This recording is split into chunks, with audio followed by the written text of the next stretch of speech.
What up? What up? Come on in. Come on in. Hello. Happy Saturday to all. Hope you guys are doing good. Welcome in, you guys. Give me 2 seconds. Let me set it up.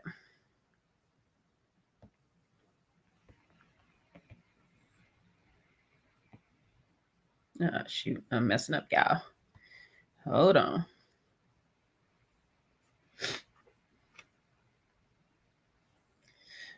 How are y'all doing today? Come on in. Welcome in. Welcome in. Come in. I'm over here trying to do stuff on two different things.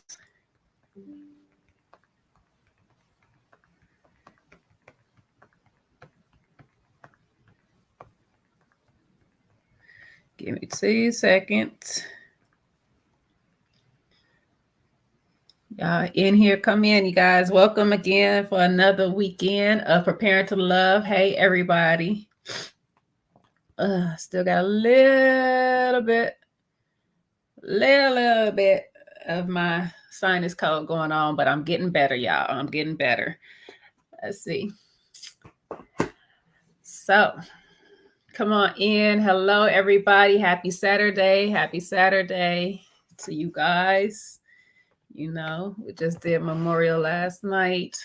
And for those that celebrate Easter, it's tomorrow. So, we're going to get the in-between a little bit in the middle. Hello, Ellen. Hello, TM. How are you guys this evening? Come in, say hi, drop me some lime green hearts in the chat. That's my color. Monique, high vibes. Hey, ladies, come on in because we're going to have a good topic and discussion today, of course, about love languages and stuff. And I got a couple of special guests coming in. I got one that just arrived already. A couple more is coming in later on.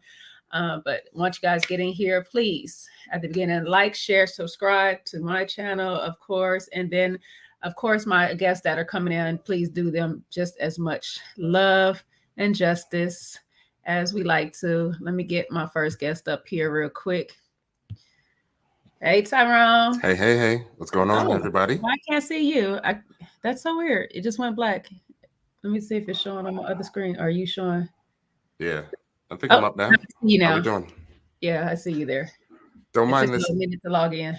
Don't mind this stuff in the back. I'm actually working on a studio, building my studio now. So. Okay, I was like, you may see some. Who got you kidnapped in the basement? No. How we doing, everybody? What's going on? I like the hair, Jay. Thank you. I'm trying to change it up. I haven't changed it up in a year, so I got my itch back. Okay, good stuff. Good stuff. Yeah, how's life on that side of the world? Life is good. It's real good. Life is good. Life is good. Cannot complain at all. I love happy lives. Mm-hmm. Hey, sure. they getting love for Hey Tyrone from the chat. Mm-hmm. Hey y'all. We getting it with the Samuel Jackson love. Oh yeah. That's cool. Yeah, so we're just gonna have a little discussion. This is Preparing for Love. If you guys are new to this, we're here. We just discuss how we use our experiences to, prepare ourselves for love and dating for the future and finding our person for life. And so today's topic is love language. And of course, we love to always do the positive sides of everything. But I wanted to get a little bit more on the love languages that we don't usually talk about, but we do display a lot of times as well. There's 5 major love languages. But just like any other culture and country and stuff, we have various dialects of those languages. So we'll take a little deep dive into each of those today and discuss the nonverbal things that we tend to do in our relationships as well.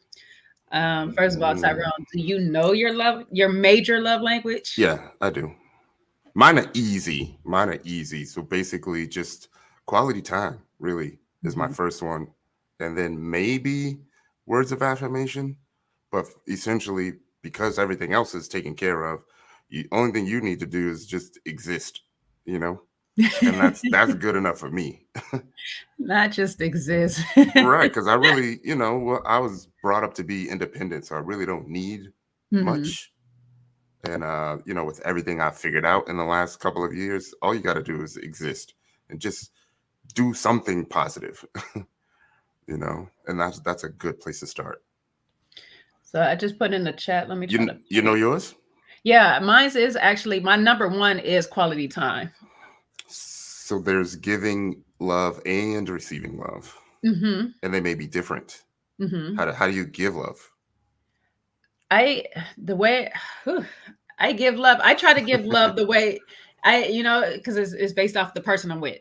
Mm-hmm. So I tend to be very observant Mm-hmm. and try to, what we usually do, we usually give our love languages to that person first and see how they react to them. And then we Mm-hmm. start maneuvering around the rest of them.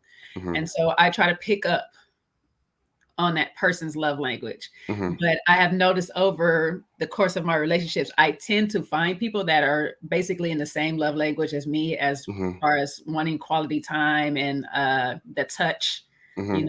I'm a physical type person, so I Mm-hmm. look for those type people more so. Yeah. And then everything else tends to follow behind it, Uh-huh. So I that's generally me. True. I try to pick up, what the other person's love language is, but I personally think I'm more of like a subtle physical touch type of person. Mm-hmm. It's not over the top, but that I'm there.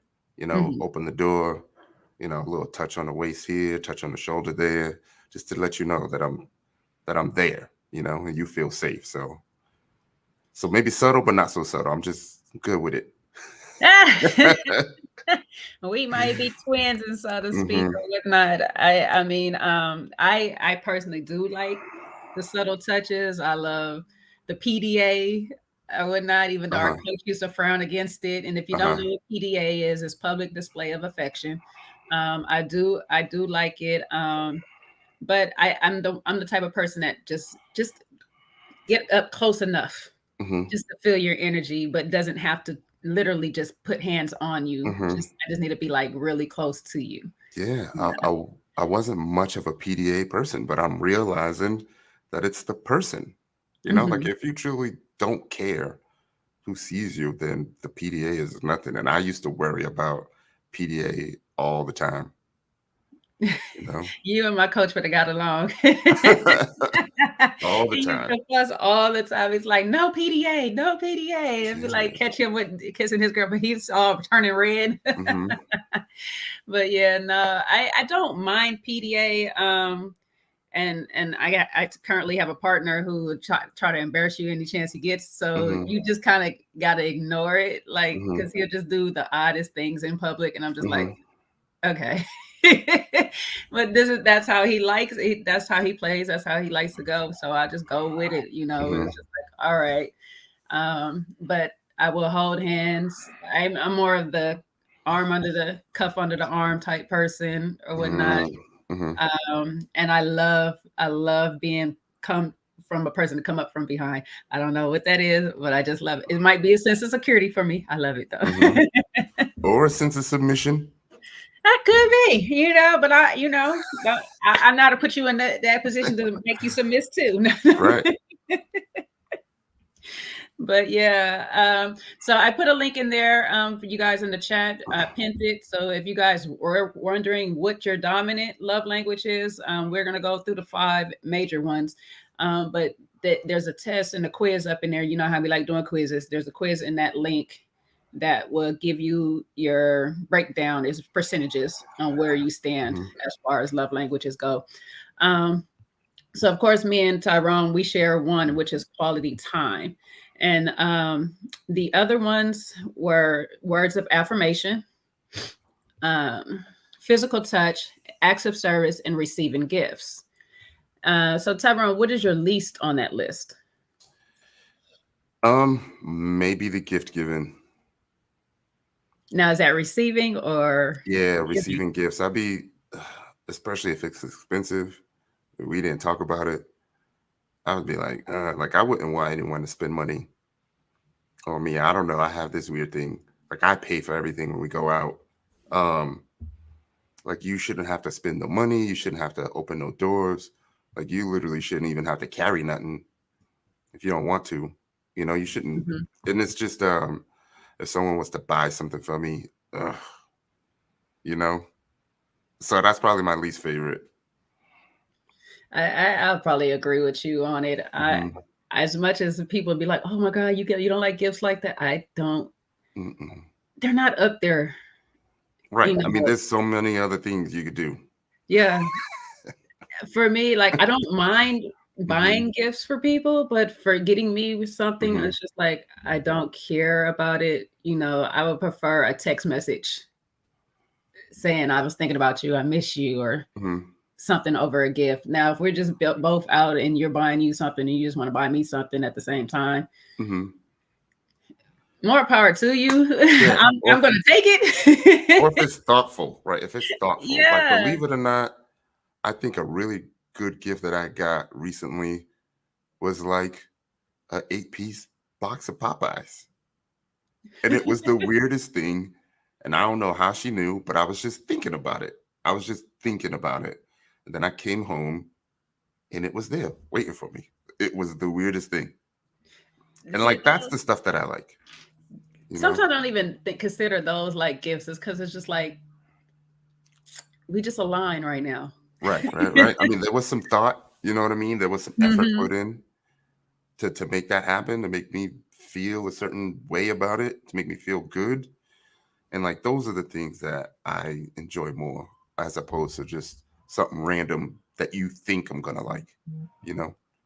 Now, if you want to get me a gift, I'm not totally cheap with it, because mine, if I have to go with gift giving, my gift giving is always a trip somewhere, a vacation somewhere, or something like that. Now, if you do that for me, you ain't even got to come with me. You could just send me somewhere. If you come with me, it's even better, because of course I like quality time. So I want you here. I want those memories. But if you do that for me, oh my gosh, like, I don't care about no flowers. I don't care about no diamond rings. I don't care about none of that. Send me somewhere. Yeah, that definitely works. Yeah, I'm all in for it. So with the love languages, of course, we know we have the other ones and whatnot. What is your default love language? Do you know what your default love language is? And it doesn't necessarily have to be any of these 5. Wow. So I think my default is just probably, I have this deep desire to understand a person on a mental and an emotional level. So by default, I like to like, we can't curse, right? Yeah. We grown on the channel. Oh, so it's like, I don't know if I should say this. Like, I would much rather like mind fuck you than anything else. So by default, you know, I hack into networks for a living. So the person is kind of like my network. So if I can get a deeper understanding and then get you to a point to where you hate the fact that I know you so well, that's winning. That's winning for me. Yeah, definitely. I and I ain't even drink yet. I'm talking like that. Unfortunately, mine is probably on the, like, my default is a little bit on the petty side. That's my default. I'm a petty type person. Like, there's two forms of petty. Now, I tried to stay on the fun petty and just have fun with it and just that, but on my bad side of the love language is the negative petty. Can be really. Is that out of love? Are you doing it out of love, or are you doing that out of spite? You know what? It could be a bit of both. It could be a bit of both. Because it'll be I'm not receiving the love that I want. So there's so much love that you're allowing this person to get this level of emotion out of you. Because if you didn't care, you wouldn't even bother. I would not. Is that what you're trying to say? Did I clean that up? That's cleaned up. Yeah, I would not bother. And that's the thing. It's because it's one of those type of emotions of, I know I'm going to come back to you, but I'm mad right now. Right. Let me be mad. Let me be mad. But, you know, and because Let's see, Monique King, because yours is about the same. Oh, Mm-hmm. yeah. Giving. I was about a 30 percentile for mine on quality Mm-hmm. time too. And that's because that's where my petty is. My petty wants to be up under you, but you get on my nerves right now. Mm-hmm. And I would eat that shit up too. I would eat that shit up, and I would just be doing nice things, but not talking to you. But Be see, like, I'm God good for that. damn it, I'm okay yeah. with that. Yeah, like And I'm I would okay out with petty still you. doing the stuff for you. I'm okay with still Yeah. doing stuff for you, but not saying anything to you. Right. But it kind of drives me crazy at the same time, because when I'm asking you a question and you're not doing it back, you're doing that back to Yeah. me. So, I am the worst at that. I'm working on it. I'm trying to be better, but like yeah, I that's where get to that that. passion. Mm-hmm. Yeah, I'll get to that, and then it'll turn into a small sample of stonewalling, because I get quiet. Mm-hmm. And it's different because I live with my person, so it's really weird, Mm-hmm. because I can't just hang up the phone, not talk to you for a couple of Right. hours or whatever and stuff. It's like I got to still see you. Yeah, it makes that next session crazy. Like, I'm mad right now. I'm mad too. Well, let's be mad right now. And that's my other default language. That's my other default language is definitely sexual. Like, I'm pissed off. Let me forget about it. So just have sex with me so I can get about why I'm mad. Because I'm simple like that. I am totally simple. Oh, you need some straightening. You need some straightening right now. Okay. I know what it is. Right. I know what it is. Straight up, I'm that simple. Like people that know me is like, we can have an argument, and I don't really hold on to stuff like that anyway. So you have to do like something really major that's kind of a trigger for me to hold on to it. So if we just have sex, I will be okay. Like I'll be like, fine, whatever. Yeah, you need to fill up that tank. You need to fill the tank up right now. I'm like, what you call on baby boy? I cook, I make tacos. Like I get up and do what I got to do. But right now, I'm pissed. What you trying to do? That's it. Oh man. The worst is finding a partner that does not agree with that and just wants to stay petty pissed at you and don't. I can't stand that. That's where I have a problem. And then my petty turns into a real negative petty. Like, okay, now. Yeah, be mad. Be mad. Let's see how long you're gonna stay mad. It won't be long. No, I can stay mad Won't longer. Be long. I know all the spots. I done learned all the spots. You could try it if you want. I can stay mad longer. If you want to be that mad that you don't want to give me none.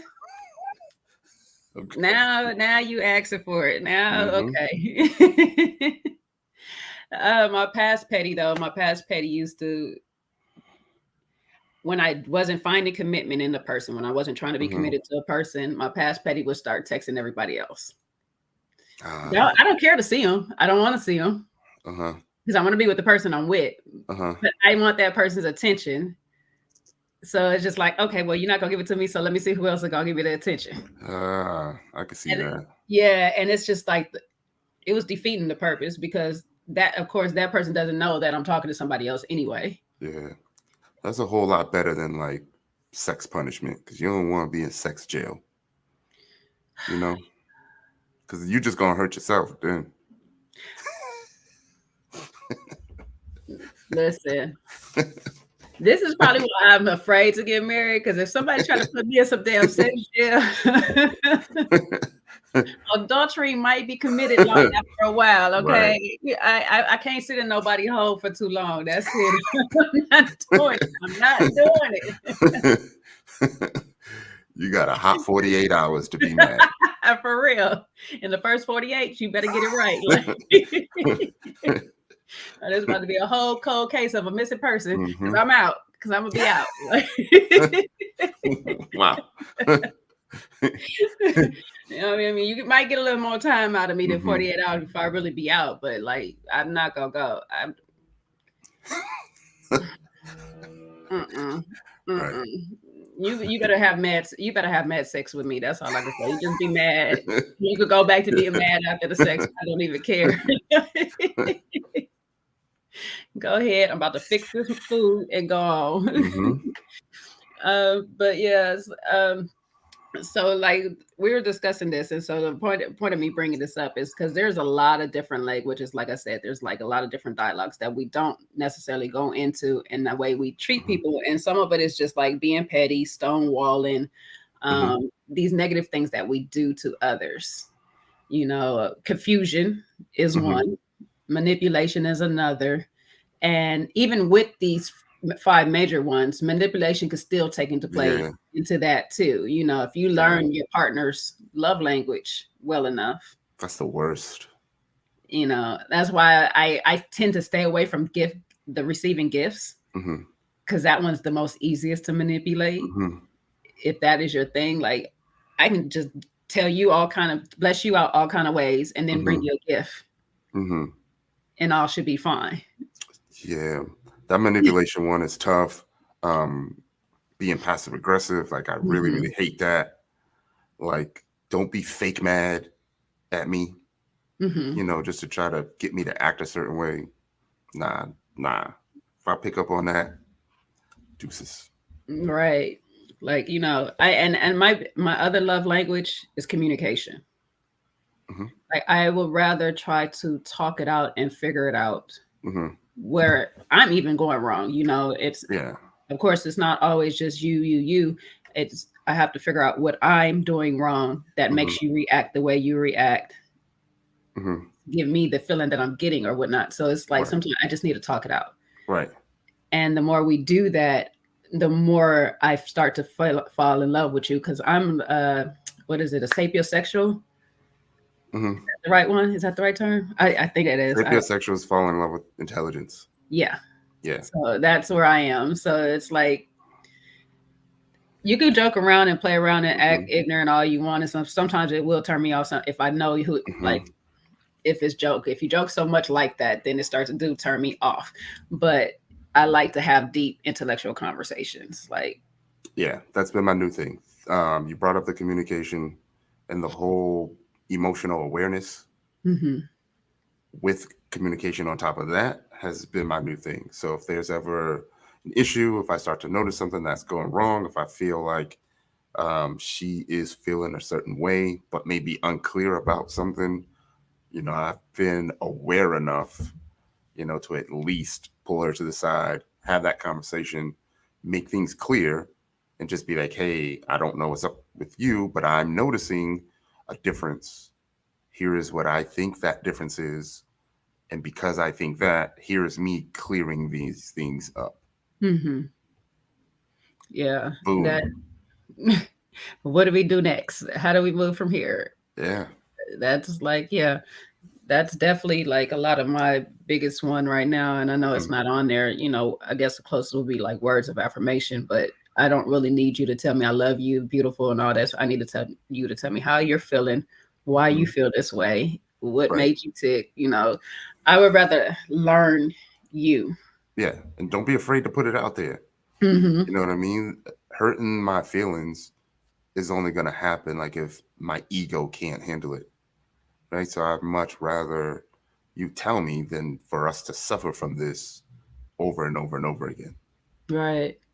I think my biggest pet peeve with the communication thing is when a person is either saying I don't know all the time, or they start to say something and they go never mind, never Yeah. mind. Or if it's like whatever you want, don't answer my question with another question. If I'm asking you, what would you like to eat or what would you like to do?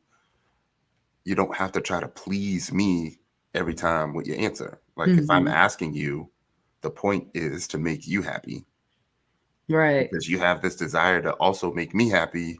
Like you are sacrificing your happiness when I've already chosen to like sacrifice mine, right? This moment it is about you. So let it be about you. I don't know how much that drive you crazy, but it drive me crazy when I ask somebody, "What do you want to eat?" and they say whatever you Whatever want, you and want to eat.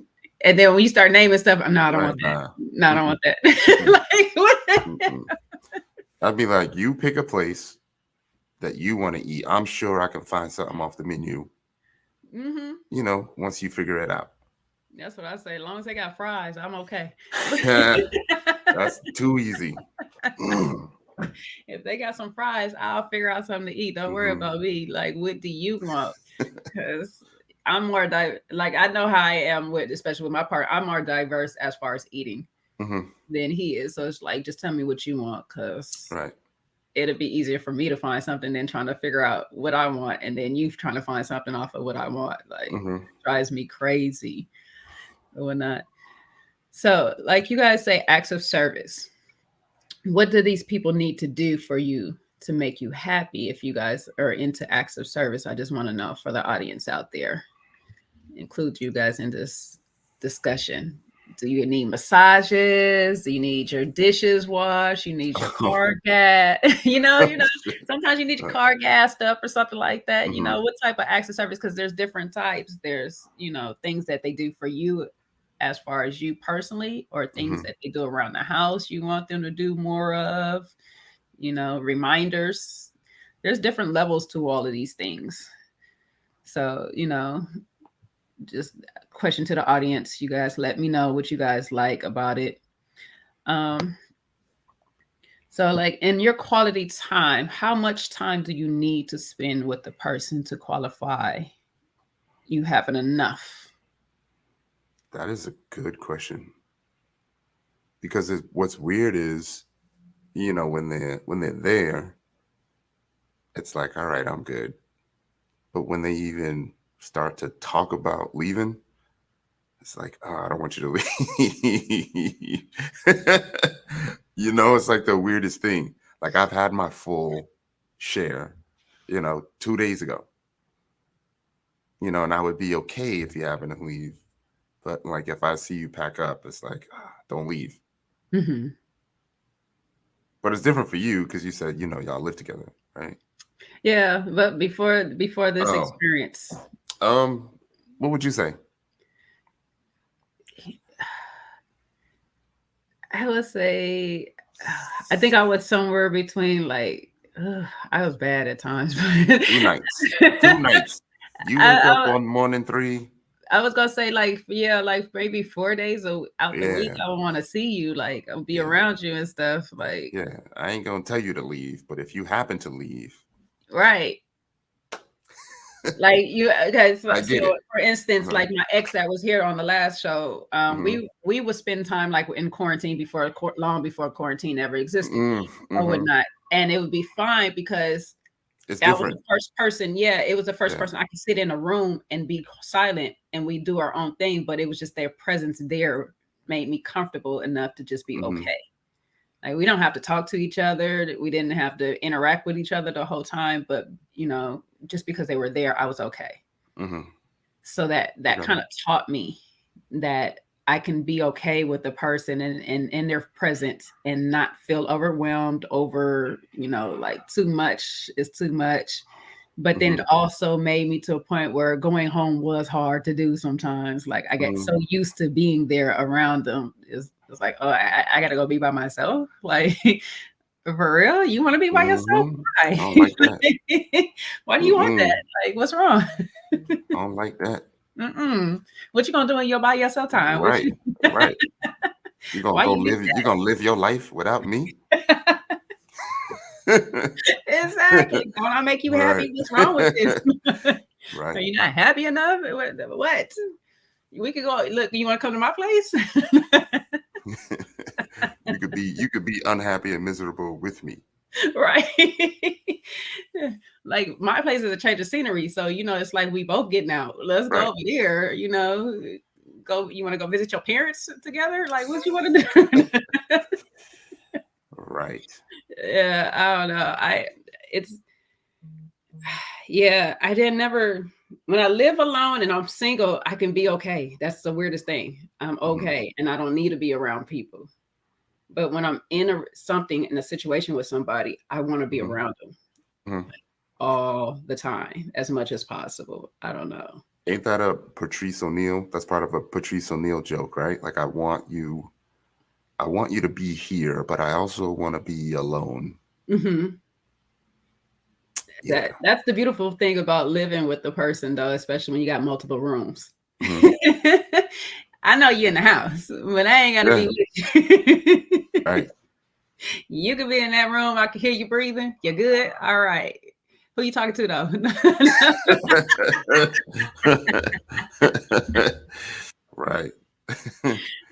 but I guess that's the thing that you have to think about too. If you want to go to the next level as far as like being married or at least having a lifelong partner, that's something that you will have to adapt to. For most cultures, that you guys will end up living together. There are a few exceptions to the rules where people have their independent houses and they cohabitate like that. But for the most part, we all live with our significant other at some point. So that would be an adjustment. If you're not into quality time and just spending the time with your person, that is going to be a major upheaval for you moving forward. Do you feel? Do you feel like if you decided, and not to cut you off, do you feel like if you decided to live together, then you've also already decided that forever would be okay with this person? In my eyes, yeah. That makes sense. Yeah, in my eyes, yeah, that's how it is, because me, like, this is the first person I've ever lived with that wasn't a roommate. Okay. So a follow-up question and a question for the audience. How long does it take you to realize that you could live with the person? For me,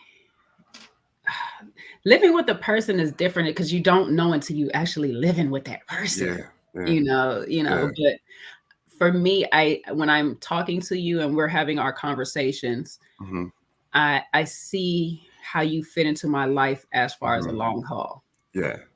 And based off of the conversations that we are having, I can tell if you were somebody I would want to continue to have these conversations and continue to explore life with through that time. Because there's people that's conversation is like, yeah, this is going to be short-lived.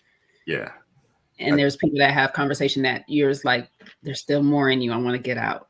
There's still more there or whatnot. Yeah. And it's boring.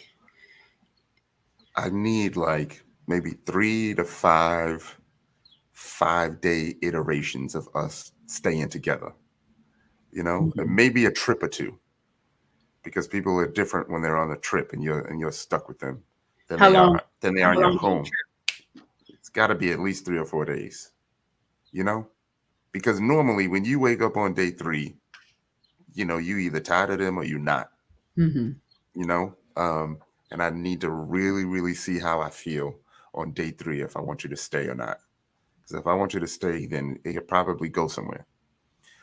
But, if I'm trying to go out and trying to have a drink, if I'm trying to go, to a lounge with my friends, then something's wrong. Something's wrong. I think a perfect way, probably especially for you, would take a 7-day cruise. Because that 4-day, I would say 4 days, but the 4 days is so much to do on the cruise. You don't pay attention. But I took a 7-day cruise one time, and this is with family, and I was like, "Oh, I am over y'all." Oh yeah, family is a whole lot different. Family got a hot, but I say a good 7 days, because you can get fooled over a nice, holiday weekend. You can get fooled over that. It's a lot going on. It's too much fun. But like you said, by that 3rd day and that 4th day set in, and then when that 5th day and y'all ain't got nothing to do and stuff. Yeah. You start saying like, okay, and I've told you, like, I'm the type of person, if I can't sit in a room with you and just be there without us saying anything and not feel compelled to have to say something or go somewhere or start to pull my hair out, then I'm like, okay, you may be that one. Yeah. And you need to see how they treat your place. Are they going to respect your space? Are they going to respect your place? Are they going to help clean up? Are they going to not leave hair in the corners of the bathroom? Do you know what I mean? Are they going to help with laundry? Like, all of that stuff matters. Definitely. All of it matters. You come home and you find out your carpet been vacuumed. You'd be like, Yeah, they got all your cups out the kitchen sink. Okay. I used to have this thing about not doing my dishes. Like, please don't wash my dishes. I will wash my own dishes, and now it's like, I'm okay with that. I'll do my part elsewhere, Listen, I'm a stickler for how my dishes are cleaned. So I get you on that. Like, I don't like to come back to my dishes being a hot mess or something like this or whatever. I give you the effort for trying. I appreciate the try and everything. I thank you very much, but please don't. Please don't. Please don't. Yeah. Another thing is I don't use my dishwasher.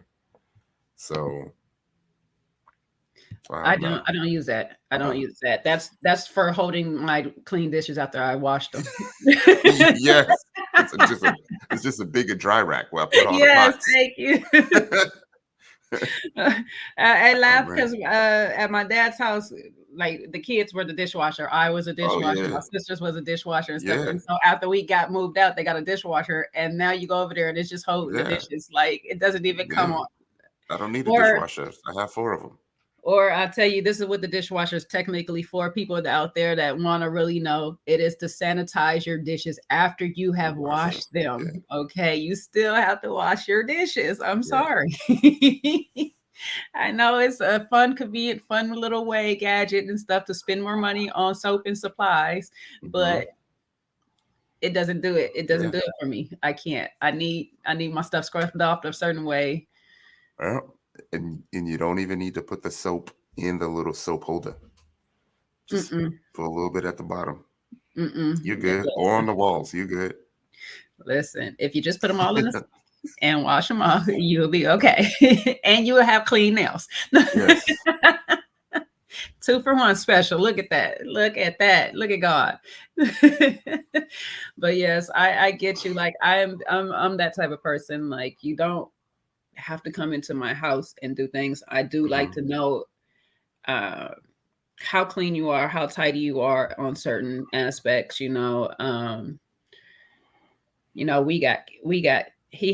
came into this relationship with his 3 cats, so that's a lot of hair, and I got my dog, so it's a lot of hair. So I got to know if you cleaning up behind it all, doing all this stuff, like who's going to do it. And so that was one of my biggest things with him to make me say, okay, I can do this, because he is very clean and very tidy or whatnot. I mean, you got to when you have a tattoo shop. So does he have an automatic cat feeder? No. You should get that for him. No, because we got one of them that's got a little weight control going. So if we got that, okay, yeah. Just beat the rest of them to the punch. Yeah, but he does already. He's already my Garfield. Let's bring on Lola. Hey, ma'am. Hey, what's going on, Lola? What's up? I'm a little late up here. You good? How you doing, Lola? I'm good. Hey, Tyrone, Ty. Hey. I'm seeing you in these streets, looking happy with a big smile on your face, sir. I'm trying. We're happy. I'm trying. We're happy for you. Thanks. Somebody speaks his love language really well. Yeah, it's really good. What are his love languages? It was quality time and maybe some words of affirmation. Okay. Yeah. I can see that. I can see that. Yeah. And sometimes I'll be like, girl, like I know you ain't bigging me up for that, and it's just. But it works. Everything. There's nothing negative ever. I'd be like, am I losing weight? She'd be like, yep. Aww. You sure is, baby. Look at you. Chest looking all strong. You're like, you know what? I am. I'm like, let me go hop back on this right. When I get on the scale, I actually gain weight. Oh man. Okay, since we're there, we'll get Lola's love languages real quick, and then we're gonna jump into the words of affirmation aspect of it. Okay. I think for me, definitely acts of service. Like I really appreciate when people do things for me, because I walk around with the assumption that I don't take anything for granted, and I don't expect everyone to be kind. So when you just do something for me, it throws me off. So acts of service, most definitely. And I would say probably words of affirmation, because I might think and know you're gassing me up, but it still makes me feel good. It just I just know it. Like I don't usually ask people, do I look fat in this dress? Because I really don't want to know the answer, so I won't ask you that question. But if you just come out with oh, you look lovely, like with that haircut you look lovely, I might not believe you, but you're still gonna make me feel good. Like it just the words may. I may not even doubt what you're saying, but just the words. Words mean something. They really do mean something. When they say words can cut like a knife, they really do. So even though someone's saying negative things, so it's like social media. When people say these things to you, they don't know who you are, but they say these things. I remember someone said one time on Kojo's platform, when we were talking about, it was that time that girl came on, man versus whatever it was. And then someone left this comment about, you gap-toothed imbecile, something like that. Like, I laughed about it, but I'm like, damn, that's the only thing they could find talking about my gap. Yeah. So yeah, words mean something, but definitely acts of service. Those two, I think, are the main things for me. Yeah.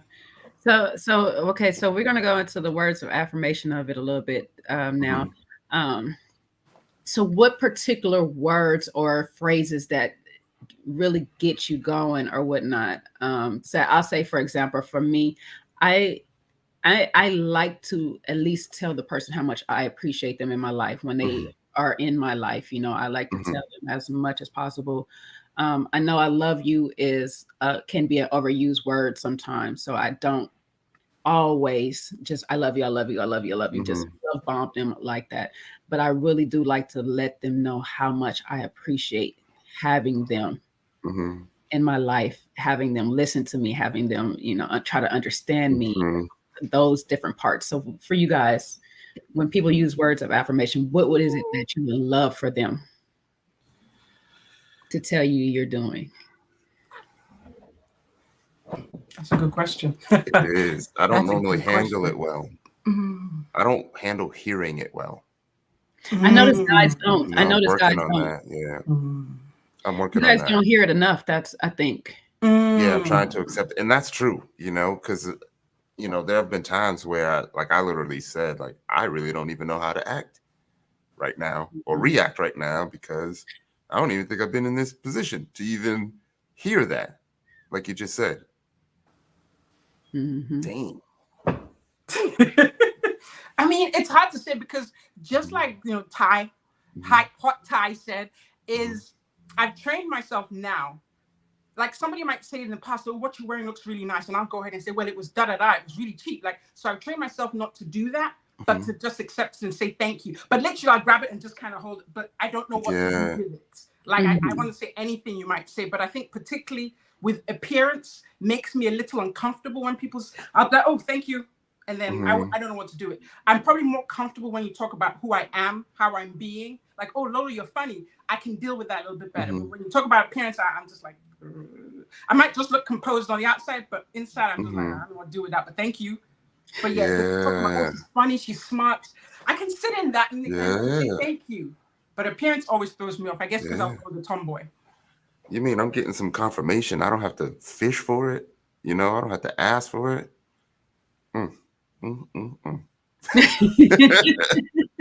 You know, because I do my guy like that sometimes, and the first thing out of his mouth is, "But why?"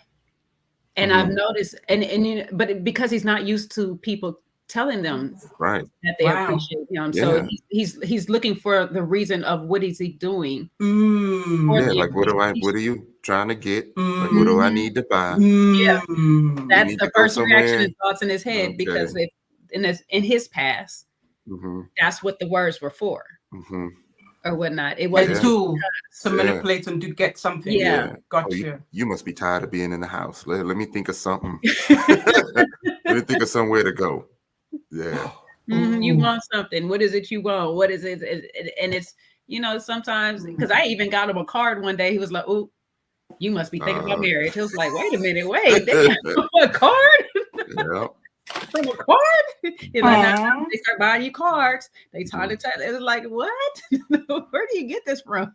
But the giving it, you know, the random, you know, I adore you, the random, like, I appreciate you, like just random, unexpected moments, they get them. But it be true though. Like I normally try not to say things that I'm not feeling. But if I am feeling them, I'm just going to tell you I'm feeling them. So the adore you was like the strongest thing that I could say without saying I love you. You know. Okay. I can see that. Now, see, I come with a disclaimer. I let you know up front because I'm the type of person when I feel something, I want to tell you. I don't want to hold it. I don't, because I'm like that with gifts too. I don't want to buy a gift and then have to wait for a day to give it to you. I'm going to buy your gift and give it to you that same day. Like, this is here. Yeah. Or whatever. So I'm like that with my feelings. It's when I'm in that moment and I feel like I love you. I'm not in love with you, but I love you. I want to be able to tell you that. So I'll tell you from the beginning, listen, when I tell you how I feel, just take, you don't have to reciprocate nothing or anything like that, because you might not be there. And I understand that. This is just for me, because this is how I feel. So you need to know it or whatever. Yeah. That's brave. That's brave. I don't know if I've done it quite like that. I might return, but I don't always say, like, I've been the idiot in the past too. You know, someone say, oh, I love you. I'm like, oh, thank you. Because I just don't want to leave it empty, but I don't want to lie either. But yeah, it's brave to be the first one to say it, I think. I don't think I have been. I'm not that brave. Surprisingly, in this relationship, I wasn't the first one to say it. I was shocked. I was like, now I was the one that was like, why? Like, why do you love me? Like, what? Ooh, that's a good question. I've never had an issue being transparent. Do you know what I mean? Like, I want you to know where I feel, so that way, you know, you aren't looking for any type of confirmation, because that seems to be, you know, what people need nowadays in order to move forward. Like, I'm not gonna move forward until, you know, I see that you 100% or something. I mean, not to use those words, but you know, I'm gonna let you know where I feel or where I'm at, you know, and that way it's easier for you to make that decision. That way, you know, there's never any doubt, you know, where I stand. Right. Yeah. I mean, I know Lola says it's brave. That's kind of like how I am. It's just, you just need to know where I am, and doesn't mean that you have to be there with me. I'm okay with where I am. Right. I just feel some type of way of trying to hold it in and suppress that feeling, because now I'm fighting myself on how I feel, and I can't. I rather just act out on how I feel and know where you stand on me acting out. Instead of for me, it becomes an integrity issue. Like, I'm not being real if I'm not telling you, you know, how I feel. If I'm trying to act like I'm not feeling the way I'm feeling, I just can't do it, you know? Well, aren't the two of you all grown up? No. I work like the CIA, FBI, and need to know basis. And a lot of the time, I don't think you need to know yet. Isn't that tiring, though? Isn't that tiring? I don't know, because it's a part of me, and I do that in a lot of things. Like, I just have a habit, like, I can separate the left, may not know what the right is doing. It's not something I do on purpose. So it's probably better I'm with someone who can draw me out of myself, because I just like there's this thing we say in my family, like, if you want to tell a secret, you can tell me a secret, it will never come out.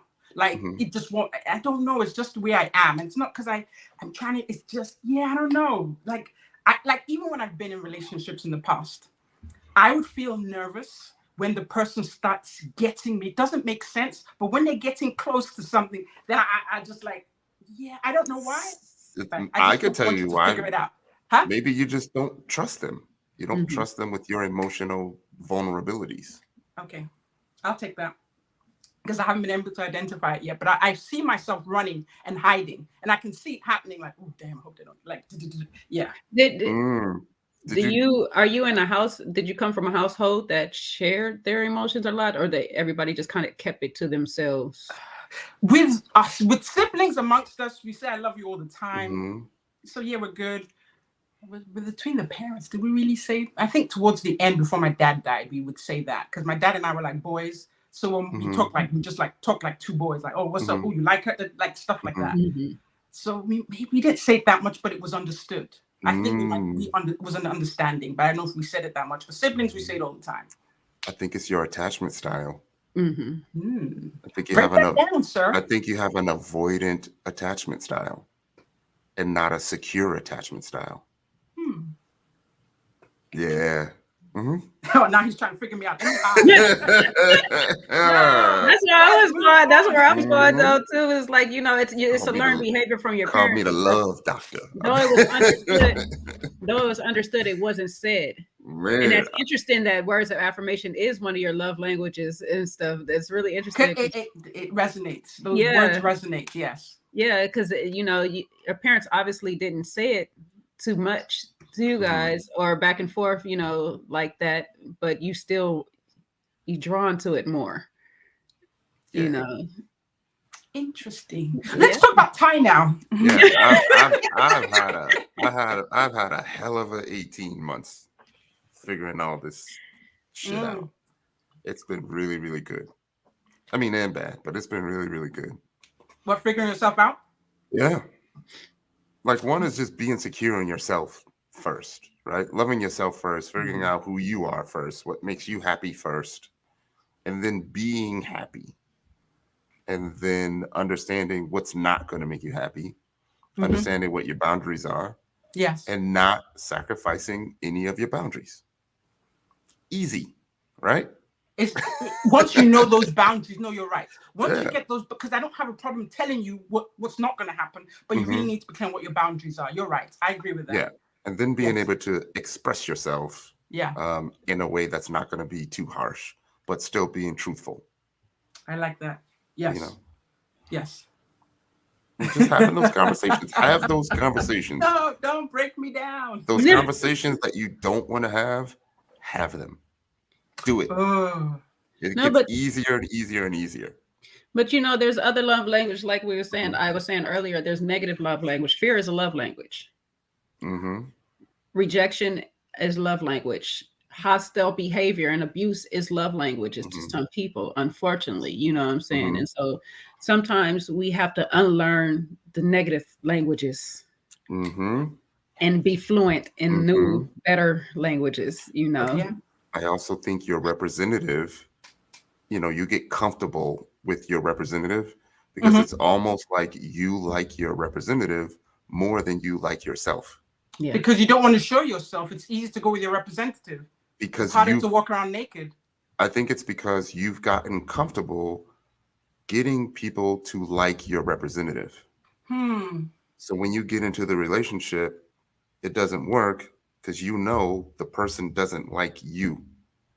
So because they like your representative, so subconsciously that they like your representative.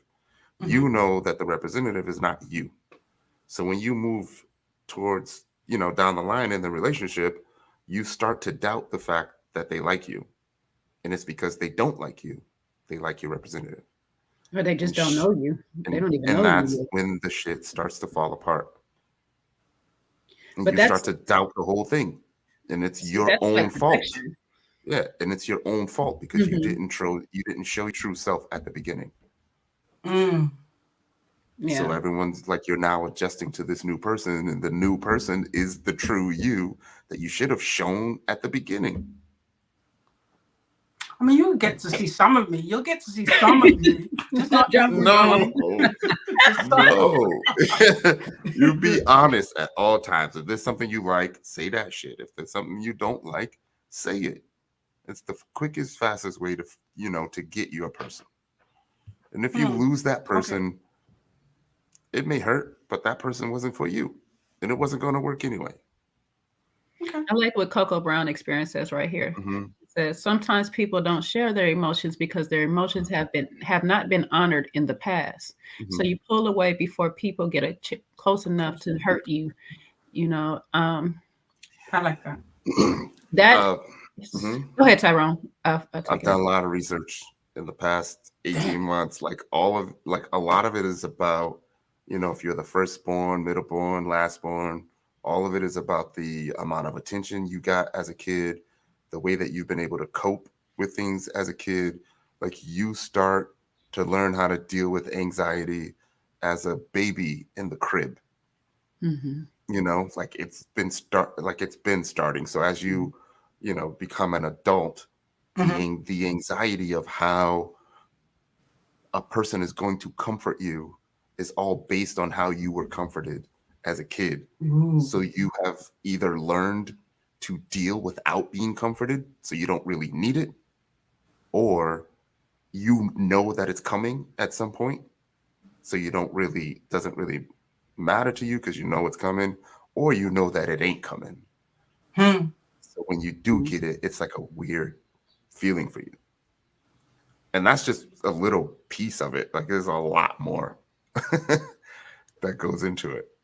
And Interesting. So much, yeah. And so that like ties Mhm. into the whole thing when we first started preparing for love, and we had our first thing was loving yourself. Mhm. So that's why you have to take that time to actually love yourself, honor your own emotions, respect your own emotions, learn to understand what you can tolerate and what you won't tolerate. And so you won't be so scared to show who you really are to people, because you understand not everybody's going to accept the gem that you are. Everybody don't recognize diamonds from coals. They're Yeah. not. So you have to still give them that opportunity to say, hey, this is me. Mhm. How do I fit in your world? And let me see how you respond to me, so I Mhm. can see if you fit in my world. Yeah. And that's giving both parties a fair shot. You know, if we Mhm. all show up with our true selves, it would be a lot more connections in this world. But Mhm. with representatives, and then when our representatives start to fade off, Mhm. and now we're having high divorce rates, high breakups, Yeah. high in that, because I fell in love with a facade Mhm. that I thought was you. Mhm. And so I feel manipulated. Mhm. So, yeah, I was just going to touch on that. Like, a lot of people are afraid to fail, right? And I think it's okay to fail as long as you tried, as long as you were genuine, as long as you were honest the whole time. You know, you gave your all. If it don't work, it don't work, right? You could still live in your true self and be okay with that. Um, but being able to move past that, you know, it can be difficult for someone because like, how do I explain it? So the one of the reasons why I could have failed is that, remember we talked about not trusting this person with your emotional vulnerabilities. So because you don't trust that person, you're afraid to give it your all, and then when it fails, you feel like that person's going to shit on you afterwards. So kind of starts there. Like, if you don't even care what that person says because you love yourself and you're, you know, happy with the fact that you gave it a true shot, whatever they say is not going to be shitting on you at all at that point, because then they're going to look like shit for taking advantage of you putting in your all. So you end up winning in the end, no matter what. I feel like in the I'll past. send y'all the invoice. I'll send y'all all the Wait, invoice. hold on. I'm not finding out the invoice yet. Hold on. Let me question you on this. So in my mind, if I think of maybe my last marriage, not that I have a bunch of them, there's just been one behind me. I held on more because I'm someone who doesn't give up, but I don't think I was afraid to fail. I've just always had in the back of my mind that, yo, if this was it, I'm going to do what it needs to be done. But everyone was looking, well, not everyone, but my siblings were looking at me kind of cross-eyed, like, really, this is what you're doing? But I tried different things until it got to a point where I was like, I'm done. Like, when I finally said I was done, I was done. But I don't think it had to do with fear of failure, but just me being sure that I had done everything possible that I could do. And like, okay, this is it. I can't do anything about it. I feel like you sacrificed your boundaries quite a few times, and you got used to sacrificing your boundaries in an effort to make it work. But I feel like you knew that it was over before you said it was over. I hate you. I knew because Tyrone went a whole other level, but I wasn't gonna go there. But I was like, damn, when he said sacrifice your boundaries, I was like, yeah, you needed something. You needed something to make it understandable by everyone else why you ended it. Okay. Because I was about to give Lola a thing. I was about to give her a pat on the back for exploring all her options to try to make it work. You know what I'm saying? Like, but I like what I do like that. I like that. That's real though. Like, I never looked at it on that side. It's true. Like, it's true. I can take that as truth. Maybe I don't want to ask you any more questions because he's just going to open me up here. We need to private. Okay, we got a different question though, because Tiffany will ask, has anyone been 100% vulnerable, or do we always have a part of us that's reserved so we not hurt if it all fails? I'm 60% reserved. There you are for Lola. My 100% vulnerability played out on national TV. But look at you now. Look at you, strong man. Yeah. I have been 100% emotionally vulnerable. I have been 100% emotionally vulnerable, and I say this, I don't think nobody's can hurt me more than my mom has. So it's been easy for me. Did we talk about this? Yeah. No, we didn't. Did we talk about this? Did we Me talk and Tyrone, we talked about it and we on talked about our interview with Tyrone. Yeah, we talked about forgiving in order to move forward. Mm-hmm. And I believe you was like, she's not there yet. No, because I have my boundaries now. See, I have forgiven before. I've told you, I've forgiven several times. I've forgiven myself. I had to send prayers to God for holding on to the anger I had for her, and I've forgiven her. But those boundaries were crossed again afterwards. So now we have a boundary. She's forgiven, but we just have rules now. You stay over there, right? And I stay sane. That's how we work this out. Right. That's good. That is that emotional awareness. You know, you get to that point where normally you would just retaliate with a quickness, and now you recognize it, and it's like you have an aha moment. Like even for me, like when I recognize I'm about to cross a line, I kind of chuckle a little bit, and I'm like, oh, I recognize it. Like, this is the moment. Like, this is the moment where I would usually just fire back and say some shit that I really don't mean. All right, let me take a step back and give a really good explanation as to how I'm feeling right now. And it's working. It's working. That's growing. It's working. We used to have word vomit, huh, Tyrone? So the thing that was wasn't like that bad. No, like honestly, and I'm able to say it like I was in denial about the PTSD, right? So it was to a point to where I would purposely avoid getting mad because I know that, you know, as long as it takes me to get mad, I'm gonna need double that amount of time to cool off. So I would avoid getting upset, and I would avoid situations that would upset me. And what that meant was because I'm avoiding them, it means I don't have any control over it. It's kind of like people saying, I'm not going to go to the bar because it's going to make me drink. No, you should be able to go to the bar and say no to the drink. That's you having control. So now I don't even avoid situations that I think would get me angry because I'm already like 2, 3, 4 steps ahead of that. Right now, like I can see where this conversation is going. So that's when that emotional awareness kicks in, and then you kind of, you know, bring it back and have like an intelligent, grown-up conversation about it without getting mad. Boom. What else? Let's go. You are not healed just because you're in a relationship, Ty. You still got work, buddy. This relationship will bring out all your work. It is work. Bring out Trust all me. your work. Trust me, because I thought I was good, and I was like, oh, shit, I got some stuff to work on. Trust me, because I mean, I ain't gonna say it's all been perfect. No, it's been great, but you know, it is work. No, yeah. I mean, you know, the thing is with love, everybody wants it. It's something that we can give each other, but it's still an action. So it still takes work. It's work. Progress. It takes understanding. Work. You know, when you spell the word love, LUV, is listening, understanding, and validating. So when we're doing that, that is actively saying that's that ghetto love spelling. It is, but if you watch Dr. Ish or Mary's Camp, you get these terms, okay? No. Okay, she's been doing her research. Lola, I think that's your audio. Yeah.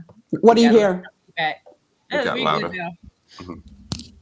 Yes. Yeah. If you listen to Dr. Ish on Marriage Boot Camp, you might learn some things. So, okay, that's where I got it from. Okay, but listen, understanding, and validate. Okay, but you know, seriously, it does. But if I want to spell it the right way, I'll give the E energy. Okay, meaning your effort. You know, you got to put it in there. And love, it does take your effort. It takes a lot from you to do it. And it also takes and requires you to be vulnerable, to be open up, and to understand there's a possible chance that I could get hurt trying to love this person because this person is bringing their own understandings and their own values and their own meanings to what love is. And we might clash, but it's okay. it's okay. Yeah, love for me is a little different. Like when I think of love, I don't really think of things that are negative.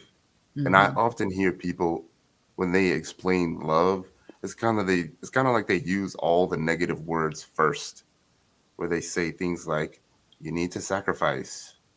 And in my mind, I'm like, what are you sacrificing? Right? I don't think you should really like sacrifice anything. Like if you're having adult conversations about things, and then they would say, what else would be another one for love? Like giving up things that you enjoy or something like that. And I'd be like, Mm-mm. why?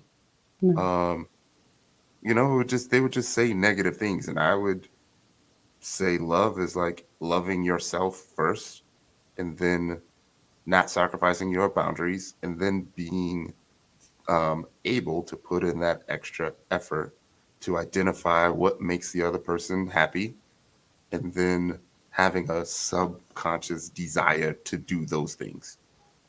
Right? Like Mhm. you shouldn't need to think about things like what makes your person happy and how to do the things that make your person happy. You should be subconsciously doing those things automatically. And if you aren't thinking about those two things, then you should probably reevaluate your relationship. Mhm. Okay, love doctor. See how value asks this. No, Should people earn your I vulnerability? And I don't think I know no, Love is gonna say yes, but I don't think people should earn that just high like vibe. Yes, high vibe. I'm right there with you. I'm sorry. that's I'm not your as grown as these other two. that's your representative. That's your representative. Like I'm okay with that. I feel like women have intuition. They have a superpower, intuition. They don't That's listen to true. that intuition. So when That's people true. need to earn your vulnerability, that means you already know that you can't trust them. So move Ooh. on. Mhm. Ooh. That's what I feel like. If they High can't, vibe. He's coming for us. High vibe. He's Like, what coming do you for us need? because that's some truth. How do That's some you? truth it is right there. though. If you can't be That's some you truth. in front of that person, that means you don't trust them Yeah. as is. Like, how do you That's earn true. That's true. vulnerability? The only way to earn it is to be vulnerable and have that person not shit on you. So when are you gonna finally be vulnerable? And what's it going to take for you to finally be vulnerable? 30 days, 60 days, And 90 it's not days? being It's, 100% it's a vulnerable either. feeling. It's a You feeling. gotta It's a say, feeling. Yeah, Stop coming for me. you and gotta it's say not I being love Stop. you first. 100% vulnerable, but it is saying, let me give you a piece of this sacred part of me and see how you deal with it. I see how you did. Yeah, like how you are. And it just give you pieces of it. I'm Just not going to give slowly. it all. People can't handle all of your They vulnerability at once. can't. They can't. That's not it. But you should be able to say, okay, this part of me has been hurt deeply by something in the past. I should be able to share this with you and say that you can be okay with this.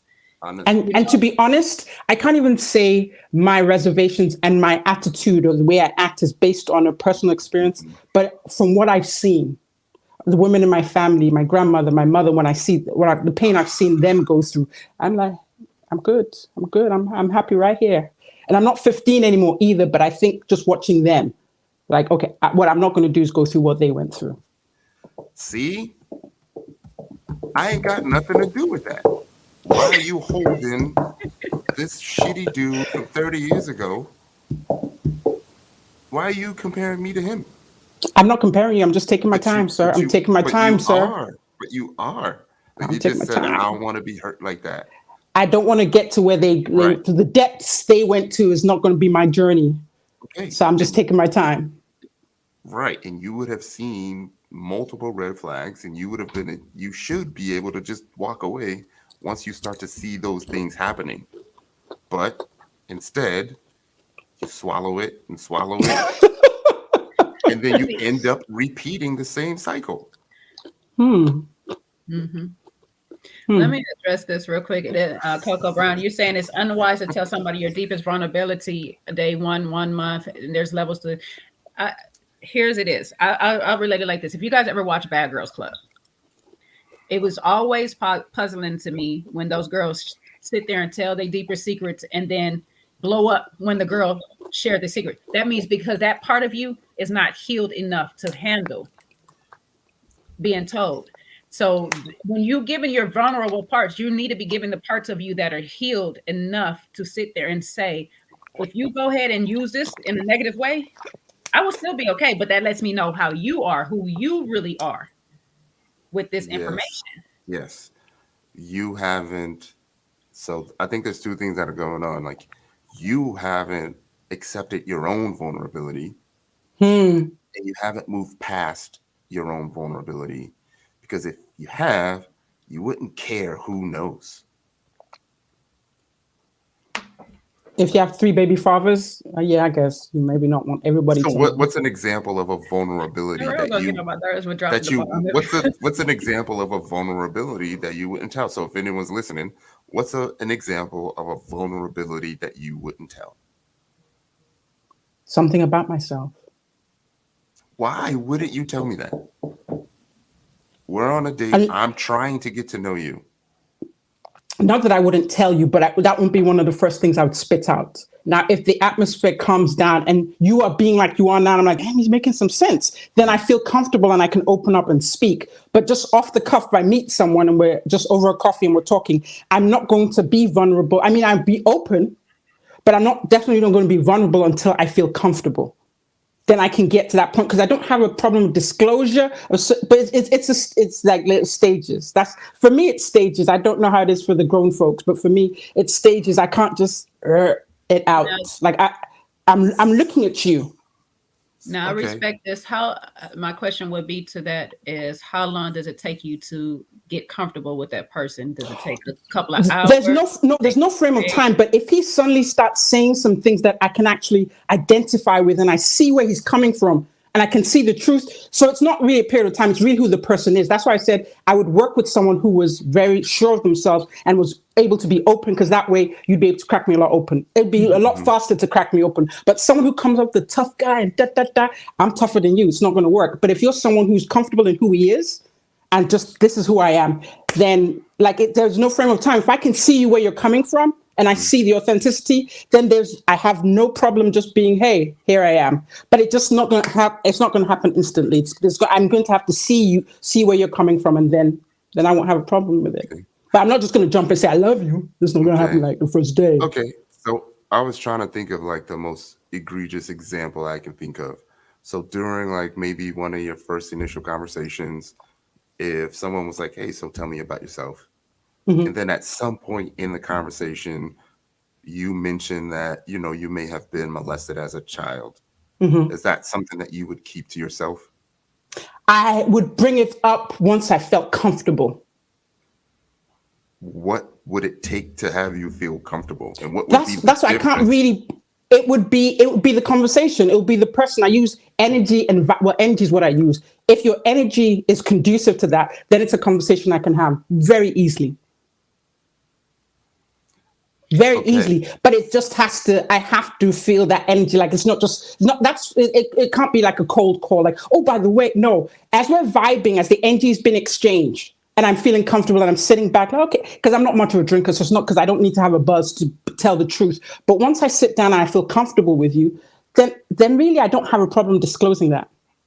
So they were saying trust is what it takes. Like exposing a vulnerability is how you build the trust. take it may take you 2-3 months to even start building trust, because you're not telling them anything. You're not being vulnerable. Latasha, I like what Latasha said. It's a feeling that you get when you share something like that. Like before I share that, there'll be a shared space. Like there's something there, and it echoes. Then I'm comfortable, but it doesn't necessarily have to take 3 months, to be honest. It really doesn't have to take 3 months. It could be one conversation. It could be the second conversation. Because those are the kind of things. The truth is, what makes you closer to someone is when you share something like that. Because some of these secrets and it's not even, when it gets to a certain point, it's not even that it's heavy, but the person gets to know a little bit more about you to understand how you think. That's why I always laugh at you, Tyrone, when you say something like, oh shit, like, yeah, he's figuring it out. Like, I'll laugh and say, I don't want you to figure me out. But the truth is, when you want to be with someone, you do want them to understand why you are the way you are. So it's like it's not like I want to hold on to it on purpose, but I just don't want to tell everyone this is who I am. How's that working out? How's that working out for you? Okay, Dr. Phil. No, nobody asked you, sir. Don't get Tyrone on his how's that working out for you, kid. Yeah, okay, Dr. Phil, thank you. So basically, okay, so here is round for what Lola is saying. Mm-hmm. I feel you. That person would have to create a safe space. It would have to be a safe space created for that person in a private setting of a conversation that Lola's okay. This is who I am. There is a level of trust. I mean, to be vulnerable, there has to be a level of trust, period, with people. We're not just running around to everybody, hey, this is me and this is what happened to me while I was 5 years old. This is not what we're doing, okay? We are sharing these moments in a safe space. Now, when we start saying being vulnerable, that's when we're talking about when we're within that safe space, though. Are you okay with being you when that person is saying this, you can be you in this moment? There are some people that are out there that you can be knowing for years, okay? And you would think you're in a safe space, and as soon as they get that information, will betray you. That's what it is. And there's some people that you can meet day one, and you could, and they will die, go to their grave with that information. But that's very true, because I can honestly say that. So with the last marriage, I have nothing bad to say about him, but did he really know me? I don't think so. Did I feel safe there?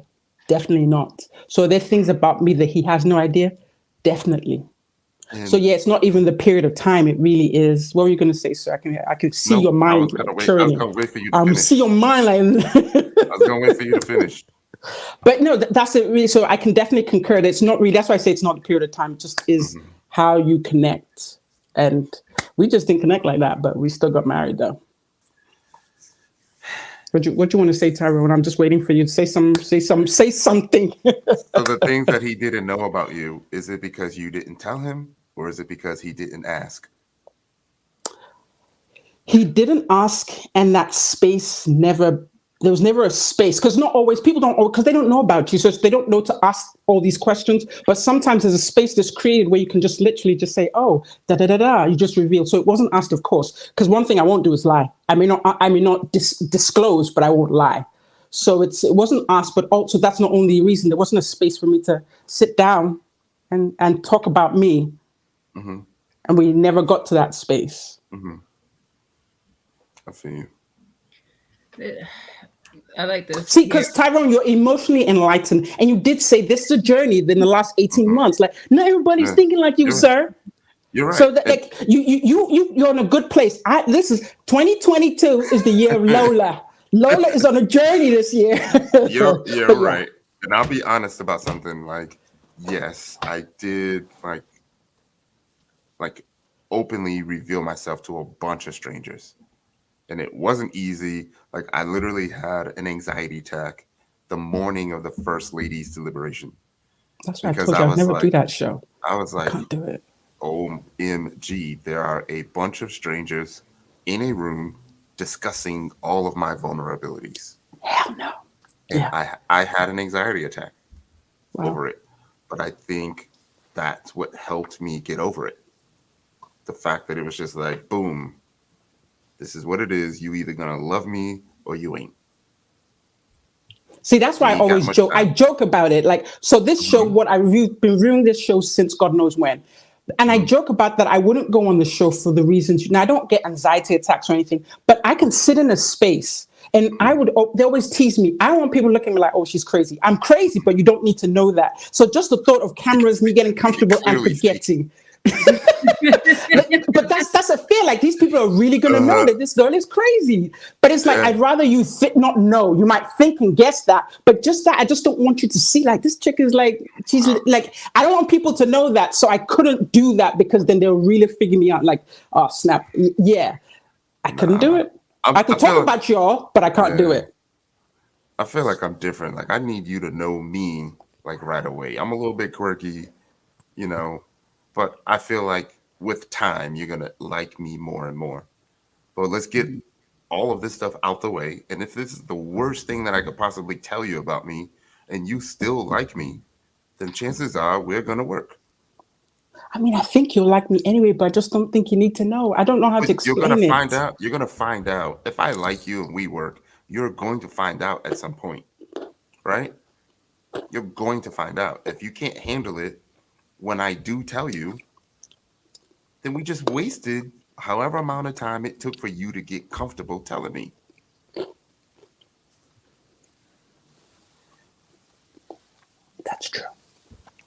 but I'm not trying to be in front of a camera showing you all that I'm crazy. I'm not trying to do that. Like in real life, people do that, but I can't do it. Let's ask this. If you were on a date with somebody of your true interest level, and they ask you about certain parts of yourself, will you open up and tell them? If I was comfortable, yeah. Yeah, like it just because if I'm comfortable, like you said, if I thought the person was interesting, I was attracted to them, just based on the energy. That there's an energy, there has to be an exchange, and it has to be there, or it will feel forced. I can very easily talk about myself and disclose things, but I just have to feel that energy there. I don't want to feel like you working for the CIA and you're collecting data for somebody else. Like I don't want to feel like that. I just want like an easy back and forth. And you don't necessarily have to disclose something big for me to do that. But if I feel comfortable, then I'm okay with that. But nowadays, you see how Ready to Love is. Nowadays, dating is not like that. These clowns are playing. But they will have to ask you though. You won't just open it up. Not on the first date. I won't necessarily just open up. But as I get to know you, there might be something that will spark something in my mind, and I might just let it out and see what you do with it. So it's going to be gradual. I'll just say something and see what you do with it. And that dictates further on, because there's not just one thing one thing doesn't make us. We're three-dimensional. So it's like bit by bit. When I throw that out, I'm like, oh, okay. And that's more another piece to the puzzle, because I think ultimately, love for us is you knowing that person and that person knowing you. So you want the person to know you, but like, it's not just, I'm not going to force it. Like I have to feel comfortable giving you a piece to the puzzle. Like there are 100 pieces to the puzzle. What do you want to say, sir? That's a good word, being comfortable. And I think we touched on it earlier about you moving past it. Like if you're comfortable and you have moved past it, then there's nothing wrong with it coming out. Do you know what I'm saying? Like I'm okay with my quote unquote quirks, and I'm not uncomfortable with what people may think of it. So I don't have to hold that in, because me saying things like I have had anxiety, I've had PTSD, I'm a little quirky, and then my eyes get a little buggy when I'm thinking about some shit to say. Boom, easy. Glad you accepted that. Right. I know they know. He said this. He knows this. They sure do. What? He knows. Yeah. Okay, so there you go. But I still think I'm the shit. And if you don't think so, thank you. I've told you everything, right? That I think may be bad. And Tiffany's statement here, do I think that will, if I disclose the information, it will drive them away? No, but I feel almost like I don't have, so people who know me, like they call me crazy all the time. So it's a joke. It's a running joke. Oh, she's psycho. I should get the Pittsburgh Steelers hat because I'm psycho. All these jokes, I've always heard them. So it's not that I'm scared that would chase you away, but I almost feel like it's a privilege to get to know me. So it's like, why do you need to, it's not everybody needs to know me. I don't know how else to put it. Like, yeah. Like I'm not an extrovert, so I don't have to show, hey, this is who I am. Da-da. No, I can talk, but it's just people around me get to know me. That's how I feel. Like I don't have a problem with you getting to know me, or you're not going to like me. No, I think I'm a cool person. I think I'm funny. That's what I like to hear when people say, oh, Lola, you're funny. That makes me happy. So I think I'm funny, but it's not everybody that I just need to vibe like that with. I'm not comfortable doing that with everyone. There's some people I can do that with. Others, like you'll see, sometimes I can be talkative, but other times I'll just sit back and listen. I can listen better than I can talk. So, but it's just not everyone that I'm comfortable being myself with. And not because I don't think they'll like me, but because I can't give all my energy out. I don't have that much energy. That's the only way I can put it. You touched on some points. Oh, Jesus. Oh, Jesus. No. Tyrone, you're going to have your own session with Lola. Your own therapy session with Lola, okay? You over here trying to break Lola down tonight. Like, damn, to the ground. We got to put a retainer for you, okay? First, Tyrone, we got to get a little deposit first, okay? Now, this is my question to this High Vibes. What is too much, though? Because I probably gave a whole lot, and here I am in an ongoing relationship with somebody for some years now. On the first, second, or third, just conversations with this person, and now we're in a whole relationship. It just kind of depends on that person, you and that person. Period. Because so I don't know. I would have to question what is too much. I don't know. Because when we started sharing, we found out we had a lot in common as far as childhood, growing up, and all this stuff like that, on the experiences and things, and that's what actually brought us closer together. And then if we never had that conversation, we'd still just be like, "Oh, that's my tattoo artist, and this, and that's it." That's what it would be. It'd be a whole actual relationship now. So sometimes you got to just, I mean, it's different for everybody. You're going to find your one in a different manner. But sometimes withholding a lot can probably block you. True. I agree. Person, because your person is waiting for somebody to open up to them so they can share their parts of them as well, too. And so you both are holding out. Oh Lord, that finger's up again. Oh Lord. No, we both wait for that 100 again. We wait for that. It's a combination of things. So one, I'm praying that I'm going to do it right. I'm going to get it right this time. Two, this is the year of Lola, so she's being introspective and figuring things out. She's now back into yoga and meditation. She's back there. But it's true. And I'm clear on that. Like, the person I want who's right for me is not going to see me if I'm not showing myself. So there's going to be a balance there. And there's this thing that happens. Now God moves those puzzles around, the pieces around. I'm going to get it together. And then when I get it together, then we'll find each other somehow. I still believe like there's somebody for you out there, somebody who can appreciate like sometimes all the dots aren't connecting, and that's okay. So I'm okay with who I am. I just have to find the person who's okay with who I am. How are they going to be okay with who you are if you don't never tell them? Because Lola's working on herself, okay? She just said that. She's working on herself, and she's getting there. She's getting there. She's getting there. Not only Lola. It's a process. Jay, everyone in the audience, try it. Just but just like Jace, it's a process. Like, this is something this is who I've been for a long time. Like I said, because I've seen what's happened to other people. I'm clear, like, that's not gonna happen to me. So I've always had, I don't want to call it a wall, but whatever it is, like the protective mechanism out here, because what you're not going to do is clown me like that. But I do have an understanding of how I can, like you said listen to intuition, because what that you know, but sometimes you start arguing what you already know. So yeah, I understand. I'm getting there. I feel like you knew before you even sat down on that first date, if this person could be your person or not. Or not. Yes. I feel like you knew that already. Right? Maybe I did. So what you want to do about it? So what you going to do? Like, maybe I did. A lot of times we do, but we hungry. So. Okay. No. How about you're bored? You're lonely. Maybe not hungry, but bored and lonely. I'll go for that.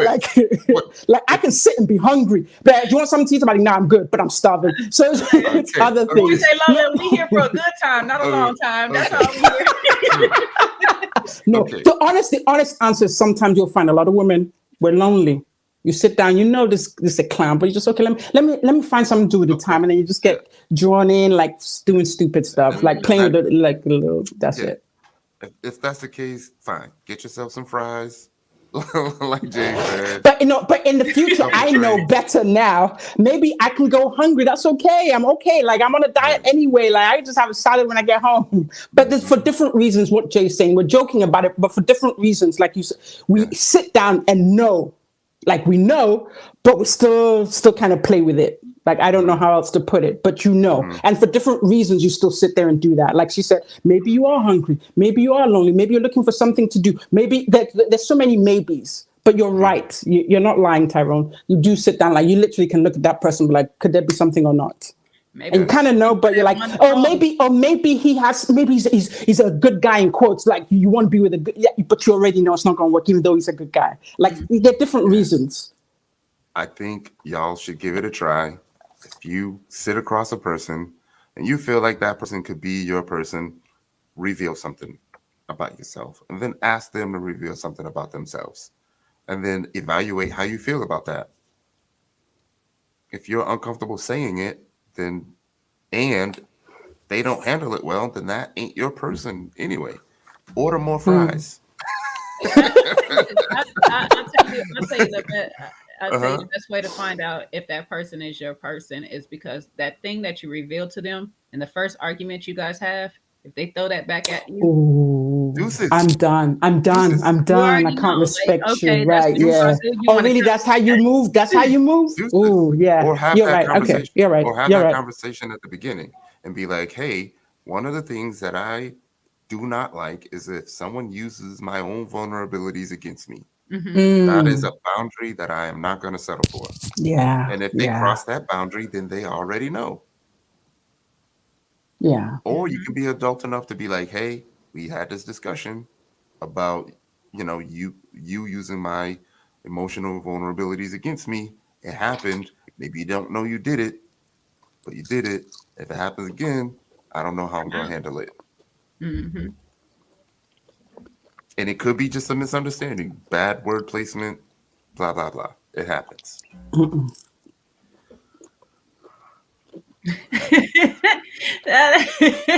But that's why one of the reasons why I like to see people angry. They don't have to be angry at me, but I need to see how you move. I want to see how you deal with your anger. You're right. Thank you. Yeah. I can see who you are. You're right. That is important. How you handle your anger. It is very important. That's very important to me too. Yeah, that's true.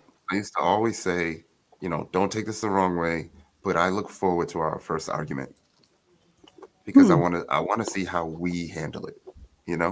That's true. Not you, not me. I want to see how we handle it. That's grown because I'm looking at you. Listen, I ain't mature yet. I ain't reached that level yet. I'm looking at you. I'm not 21 yet. I'm just 20. I ain't able to drink. Look, I'm just 19. My daughter's 19 and I'm 19 with her. And I feel like the thing that is happening, with dating is that one, I feel like the women are not holding men to a standard out of fear of losing the man. And because the standard requirement is low, we don't have to do much work. You don't rise up to the bar. Damn. Because we don't have to. Yeah. All right, he preaching today. All right, Pastor Tyrone. I've changed it from Dr. Tyrone to Pastor. I hear that lady. I'm going to have to DM you, Tyrone, because we need to talk. I need to get myself ready because I said, 2022 is the year of Lola. She's going to be ready by the end of this year. I'm going to be ready. I had one of my female friends text me. She was like, hey, I need to talk to you. She calls me. And she's like, hey, I said, he gay. And she was like, what? I ain't even talk about nothing. I said, he gay, ain't he? And she was like, how'd you know? I ain't even say nothing. I was like, hey, it just be like that sometimes. I just know. And I was right. Okay. DM me anytime. No, I will. Like you're gonna be constantly like we free for the next 30 days. DM me. He's only giving me 30 days. Only 30 days. I'm gonna have to hit him up twice a day, like right. Every day for 30 days, Lola. Every day. I'm because I have this retreat coming up next month. I'm so excited. It's just yoga meditation. I'm gonna wake up and meditate, do yoga, and then go to bed the same way. We're gonna do this for 4 days. Like I'm about to change my whole life. So yeah, I'm excited. So yeah, I'll be DMing. I'll add you to my little mix. I've got lots of things going on right now. Yeah. One more question. Why do you feel you need to change? And then we're going to get on you too, Jay. Not change. No, I don't think I need to change, but I feel, how Iyanla says, I did my work. I definitely feel like there's some work I need to do because for so long I've been concerned about other things. So it was, when I was a pharmacist, then finally went to med, all these things, the children of this, because when I went to med school, I had kids. So I've always been concerned about so many other things. I hadn't had time to focus on me. So now these are all behind me. Now, this is 1 year out. I'm focusing on me. So it's not to change, but to fine tune, improve.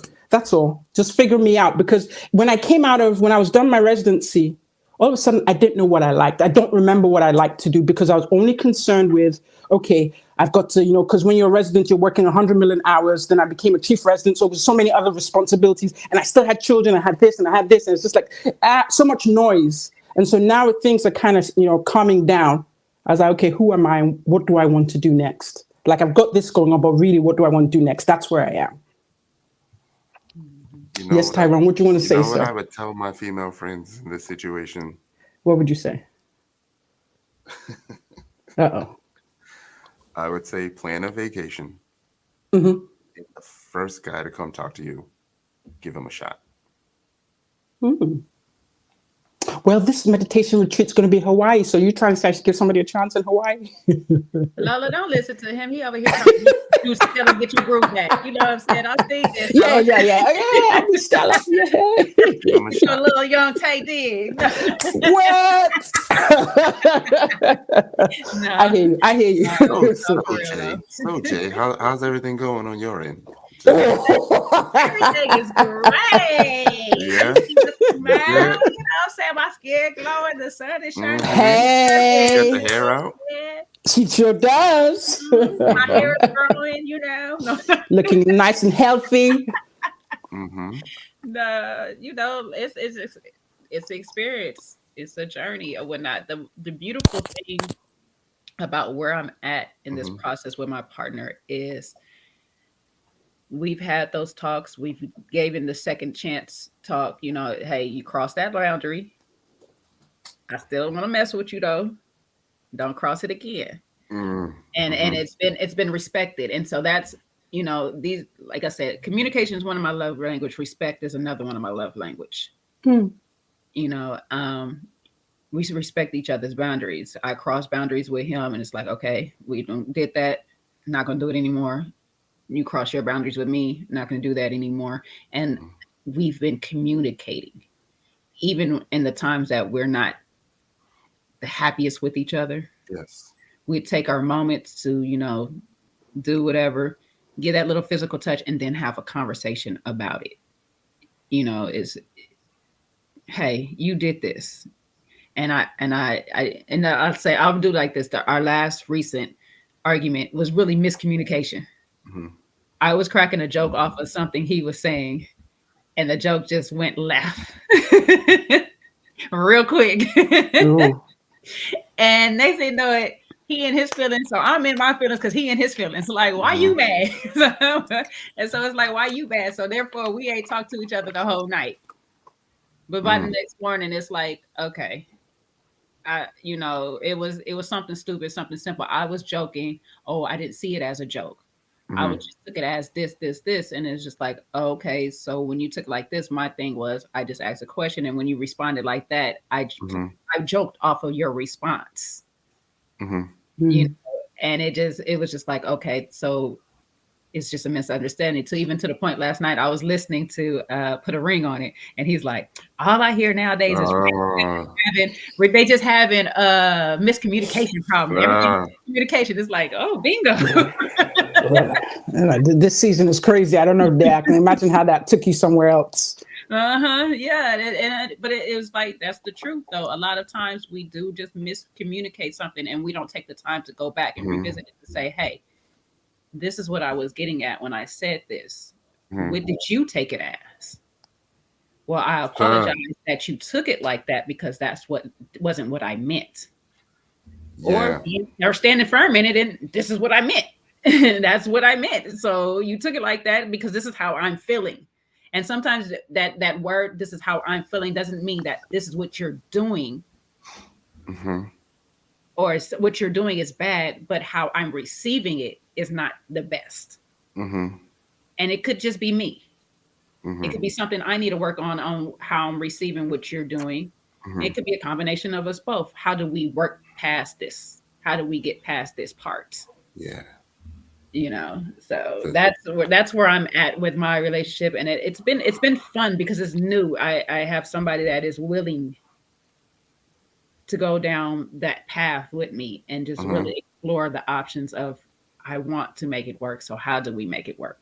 And it's been a lot of times where I told you, I get petty and I get into my stubborn phase, and I don't want to see it. And they have to be the bigger person, you know, and come and just, you know, give me the hug. And I say, I'm sorry and all this stuff like that. And sometimes I'm going to stay mad and be like, what you sorry for? But I break down real easy. Quick.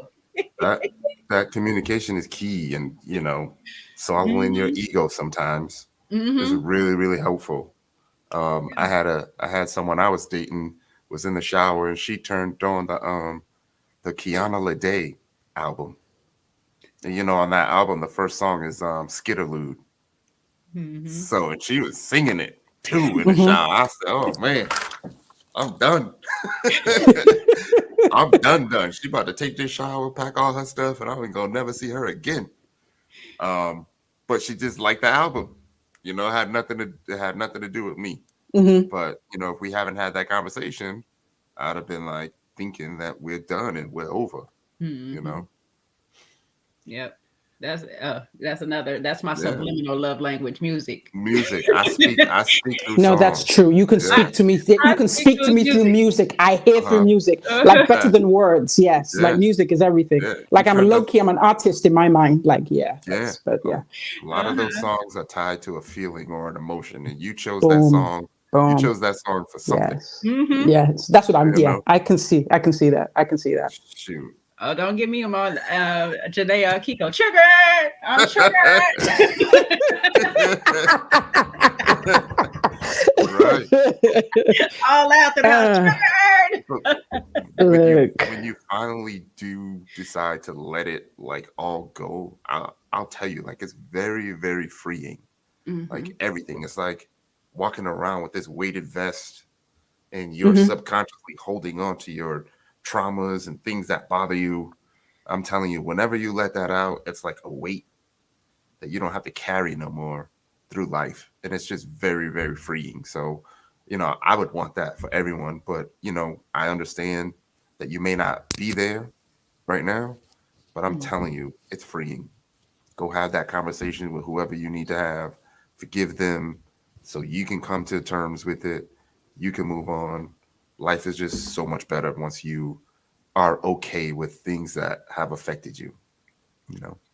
I do want to say, as far as vulnerability goes, this was a learned behavior for me. And I put it, this person wasn't the first person I was vulnerable with. It took me a couple of trial and errors, people, whatever, stuff like that. But I had to understand the only way I'm going to have my forever person is to practice what I want. Now, like you have to take it like sports though. Like, you know, and for me to get to that championship game, I got to be able to show up every day at practice. And every pregame before the championship game, I got to show up. So I took relationships the same way. It's like what I want from the relationship, I have to start putting out there. And these people might not deserve it, but at least I know what it's going to feel like when I receive it. Yeah. I know how to give it when it's time for me to give it. You know, I can't just wake up one morning and, this championship game, I'm about to give a Jordan. Look, I'm a clutch player. I can do that. No, I don't know. Yeah. I don't know. I mean, you gotta. Some of us are. Just add your talent. No. You gotta do it. You know, I failed. You gotta practice these things. You know what I'm saying? I laugh when I hear women like, I'm not about to give this man wifey privileges. Yeah, like upgrade this package. Like I hear that. Yeah, but you want to be wifed up. It's like, how do you know what a wife is going to be? Somebody has to get some of that at some point. Now they might not deserve it, and it's not for you. That practice is not for them. That practice is for you. Yeah. You know what I'm saying? Sometimes you got to take these relationships and not take the negative out of it, but what you learned from them. What you took from it. Correct. Yeah. I did a lot of things in relationships for me, not for that other person. They got the benefit of it, but it wasn't for them. It wasn't a learning experience for them. It was a learning experience for me. Like, preparing you for the next level relationship for this reason? Can I really do this for this? Can I actually be forgiving in these moments like this? Yeah. And trust me, it took a lot. Some relationships took a lot from me, and I had to take that moment to regroup, be by myself, get it back together, and get back to me, and get back out there. But I needed that experience for me to say I can handle this when it does come. That is so true, because I failed miserably. Okay, so I'm Tyrone last year. I'm Tyrone 18 months ago. Miserably, but you know what it takes to get to the playoffs. You know, sometimes you got to lose in the finals. Damn, that hurts. To know what that championship game feels like. Feels like, you know? Gotcha. I hear you. You lose that championship game, but you know how to get there the next time. Oh yeah. And then you know what it's going to take to win it and stuff. And it's like, okay, now I'm better prepared. You know, it's not the same. Those losses are not the same when you have never really Mhm. put your all into a practice. When you sat on the bench all the time and you watch everybody go through the motions, you don't care if you win or lose. You don't. But when you've been out there night and day, off the court, on the court, you're thinking about it all the time. Mhm. And this is something I'm eat, sleep, and all the Yeah. time. You know what I'm saying? When that championship game come up and it's like it falls short of you, like you're crushed, but you know next year it's gonna be better. Next year I know I Well, can get I'm going to be the rookie who gets a ring. Okay. I'm not mad at that because rookies get their rings too. Come off and Like Jordan when he shoot, said red that. shirts get red shirts get rings too. Yeah. If you ask some of them. When Jordan talks about how many shots that he's missed, Yes. you know, how many game winners Yeah. he's missed. Yeah. And he's like, I Yeah. haven't been afraid to take them. And he was like, I succeed because I have failed. That's true. That's true. And you can't be afraid to fail. Yeah. As I say, some love language is fear, and you got to get past that fear.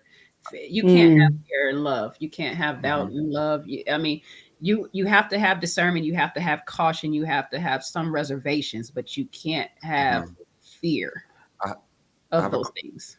I have a question for y'all and for folks in the audience. Like, I slowly realized that part of my failed relationships was also part to my like lack of faith. You know, I think I have been to church like 5 times since 1996. Wow. And now that everything has been, I guess, solved, I recently started a spiritual journey, and it's been improving my faith. And I feel like it's greatly improved my relationship because I have faith in the fact that the relationship is going to work. How do y'all feel about that? No, definitely. It makes sense. Actually, going to be one of the next topics that we do talk about is faith and love and stuff like that. Because once you start to adapt to having a higher power, and especially one that you can't see but you know exists, that's and their divine creation of themselves, their highest quality is love. You know what I'm saying? Then when you want to be closer to that representative, when you want to be closer to that being, when you want to be closer to God, you start acting in that faith of love because you want to demonstrate that quality of that person, of that being. You know, that's what you want to do. And so you start doing things, because I just had this in my last Bible study last week. I know me and Sean goes through a debate on, can you have unconditional love for anybody? And the closer you start to learn God, the more you start to learn God, you realize he has unconditional love for us. And that means we have the ability to have unconditional love for a person. We a lot of times just choose not to. So many other people we can give this love to. So why should I submit myself to this person only? You know what I'm saying? But really, the truth is we can have unconditional love as long as God has unconditional love for us. You know, the closer we want to be with that, it's a choice though. Just like anything in love, it is a choice to do it. And to choose to walk in your faith on love, that's a, you know, like I say, love is an action. So you have to make this choice on a daily basis. I want to love this person. I want to be with this person. I want to show this person this love, no matter what. Now, deal breakers, we're gonna have another one on that one too. We have our deal breakers that, you know, because we're human, we're imperfect. But go ahead, Tyrone. I used to have this bad joke when people would mention things like putting God first, or they have a relationship with God, or it'd be like, as long as God is with me, I don't need no man, or something like that. I used to tell this bad joke like, well, you do know God is seeing other people, right? So you were one of them. You were one of them. No, but the joke is right. I know exactly his type, but the joke is the love that you sought and you hopefully found. You found that first, but the fact that you're now getting closer with, people might call it God, they might call it the spirit, they might call it that essence, but that's going to make your relationship with her even stronger. Yeah. Because if there's a reason why we as women always say we want a God-fearing man, not because it's popular, because there's certain things and lessons you learn through your journey with Christ, through studying and listening, that will make you even more invested in that relationship, more forgiving, less judgmental, because we come with these things, these triggers, the little baggage, but us learning true love through Christ really prepares us better for relationship. That's why I've always said, I mean, I haven't had it fully experienced yet, but you know how they say love is a triangle? There's God here and there's you and that other person there. I feel like marriage or this ultimate relationship can't really exist without God. Because there's going to be that point where you don't understand each other. There's going to be something, but there's going to be that little voice, and that's the Holy Spirit talking to you, that's going to guide you away from self. Because sometimes you always we're humans, we listen to our bodies, but there's going to be a point in time where you're going to listen to the Spirit, and it's going to guide you to do something for her when you didn't really want to do that. So I think, yes, she's lucky that you finding God now. It's like God is seeing other people, but he's seeing us all at the same time. Not when he's seeing me, though. Another topic, Jay, is that and this is a question for the audience too, is like, how often do you listen to the universe when you're in a relationship? Because I feel like the universe is sending you signs and signals of what's meant to be and what's not meant to be, and you sometimes it just kind of be like, You don't listen. I think that will fall under the notion of faith in God and stuff like that, because it depends on how your belief is set up. You know what I'm saying? Because and those that believe in energy, like I believe in energy, but also believe in God, and God's Holy Spirit is an energy. Yeah, that's the energy, right? Yeah, that is moving throughout. You're praying for things in your heart. And sometimes you're not praying them out loud, but your heart is praying for things. And so God's moving things for you. And sometimes, like I say, that quote off of Tyler Perry's thing where you keep asking God for this man, he keeps sending it or whatever, but you're not ready. You haven't been working on yourself, so you're not ready to recognize that person. And so sometimes the things that are moving, we don't recognize them because we're not preparing ourselves for what we're asking. We're not preparing ourselves for what we're asking for, so we don't recognize when they're coming to us. So they might have to come to us about 2-3 times before we like, wait a minute. Oh, this is what you've been trying to say. Oh, this is what you're trying to give me. Okay, and sometimes we got to fall on our ass. Would you believe it if I told you that you may have already turned down your person? He's coming back. My person died at birth. Everything happens. I believe everything happens for a reason. The Lord knows that if I passed him by and wasn't ready, I'm going to be ready in just about 5 minutes, and he's going to send him right back around. He's going to double back. Is that what we said that time? Like, he's going to double back and scoop me up. And what about this one? What if I tell you that you have probably already met the person your mate will cheat on you with? That sounds. See, I'm from Nigeria, because that's very, very possible. Like, that happens all the time. Like, they be messing with your cousins and your sisters. So that's not news to me. I don't know what you feel like, Jay, because that's not news. I am the person my person gonna cheat on me with. Okay.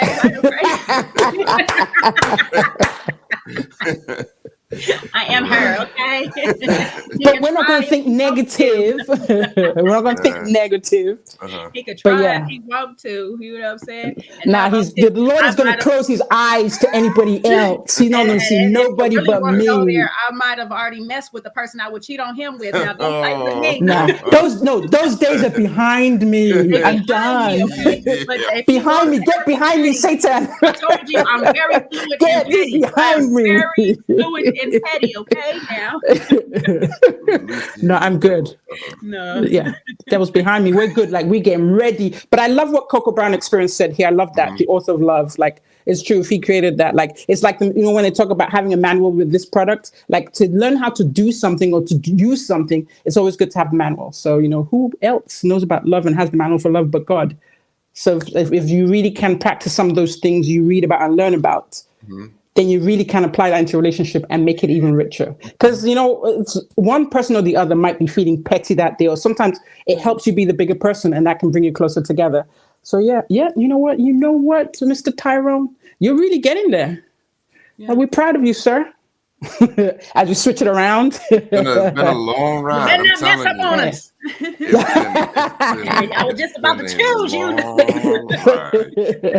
It has been. It's been. Nah. I talked to my friends about this, and I'm Mhm. like, yo, I had a good run. Aw, that's cool. That's I cool. had a good run. No, but she good people too. So we praying for you right here because she good people. Like I know her, but the essence of her, we like her. So we don't know. We like her. I'll say this. I mean, you know me. I wanted you to keep it private a little longer and stuff like that because just how the world. Yeah. I know how the world works, but I like how you guys are moving in this because it's not everyday public display for everybody. Still, I like to, sometimes certain things should just be sacred. And stuff like that. We'll wait on the big day for the wedding. We all be there for that. But we're gonna be there. No pressure. Seems like no pressure at all. You know what I'm saying? If it happens, but until then, I like, we don't need too much. I know the audience is gonna disagree with me because they want to be all up in your life. No, I think they agree. I think for the most part, people agree. Yeah. That the only reason why they disclosed was, it was coming out into the vlogosphere. So you've confirmed it. Y'all can be quiet now because, okay, we said it's true. What now? What next? And that's it. We don't need to answer any other questions. You're good. Yeah, and stuff. You guys move how y'all move. My daughter is, y'all see her when y'all see her. You don't see her. Y'all wouldn't, a lot of people wouldn't even know I have a child. Like that's just how sacred I am with that. I keep things to a certain protection because people out here are just want to be in your life just to be evil. Like they say, people come to your wedding just to see how long before it fails. Right. And so I want it to work. Me personally, I want it to work. You know what I'm saying? And so more power to you guys. Congratulations. I love Ace. Like I know the chick, but something about her, I love her. That's what I said. Yeah. Her essence. We know her essence. And we've grown to know you, Tyrone. So you like our brother and things. So we want the best for you. And so, precisely. But you better not hurt Ace. No. I'm anxious for the world to see like a lot more of her. That's what I'm ready for. But yeah, we have been moving at our own pace. Like we kind of struggled not to even put nothing on social media. Gotcha. It's like we want to, but man, it's not for us, we know it's going to end up like in somebody's chat room tomorrow. Then we got to listen to people's being like, it ain't going to work. The negativity is going to be there. Yeah. But it's been very positive lately. It's been very, very positive. Yeah. I just, just develop y'all. As long as she act right. As long as she act right. You will. Look at him. Beginning of this, give her a little act right, get her back on track. Yeah. He said, give her a little act right. There's so many other sides of her that y'all haven't seen. So it's going to be good. It's going to be good. She know how to cut somebody out. Trust me. Oh, good. She can hold her own. That's what you need. Yeah, it ain't all namaste. I'll tell you that. That's all right. That's all right. Most people that namaste will be like, namaste my ass at home if you keep on. Okay? No, we'll bust your ass and then namaste after that. We'll namaste after that. So yeah. All right. Let me get you together real quick and then we're gonna meditate about it. Okay. That's how it works. Right. You brought me out my peace. You got see the people that's seeking peace all the time. You got to watch out for them because they know that other side of them. They like, look, I'm trying not to go. That's why we're seeking peace. I'm trying not to go there. I gave you the disclaimer already. Okay, now let me eat my peaches and leave me alone. Precisely. I may not have a murder or two in my past. I ain't a killer, I'm gonna be quiet right now. Yeah, don't say that. We won't tell you. You don't need to know. It's on a need to know basis, like I said. You're right.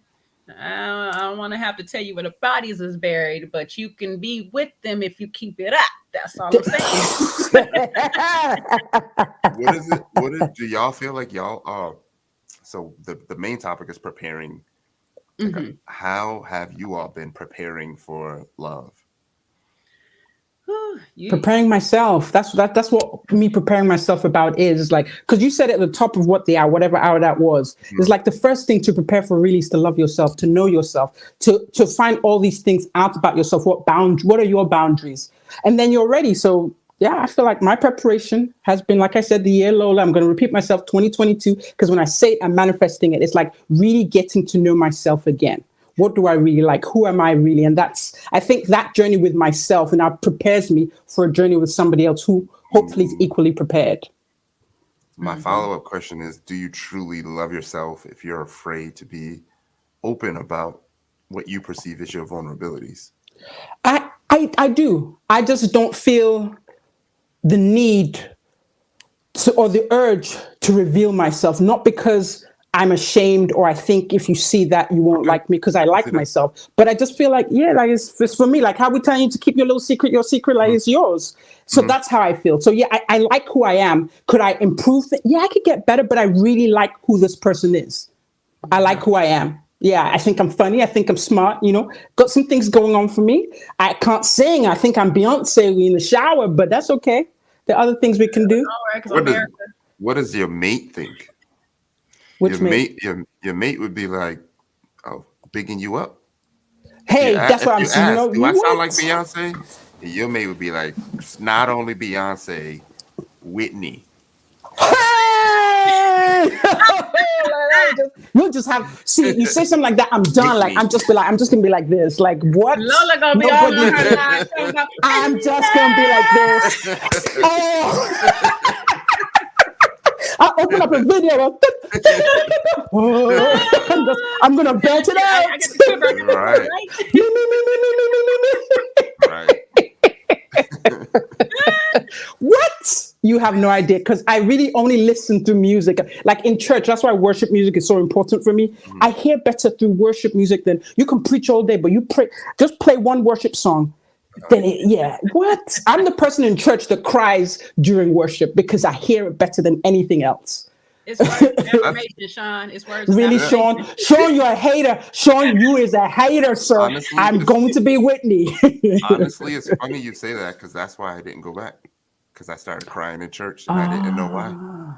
Just let it be. And I never went back. And see, that was your vulnerable moment, Tyrone. You needed to be my brother. I'm that person, like, I don't even care. Like, my kids will look at me like, they don't even bother to ask Mom, why you crying anymore. A good song, and I have tears coming down my face, and I have my hands up in the air. Like, what? It's mute. It's like, that's it. Nothing else matters. Like, even I'm that person in a nightclub, and she listening to a song with her, like this, and they'd be like, what is wrong with her? I'm like, just, this is me and the song. That's it. Yeah. Like, you can't interrupt me. I wasn't as emotional before, but now I be finding myself crying over all kind of things. I be watching stuff on Instagram, and I'm like, do it again. I keep on piling up bodies on bodies on bodies, girl.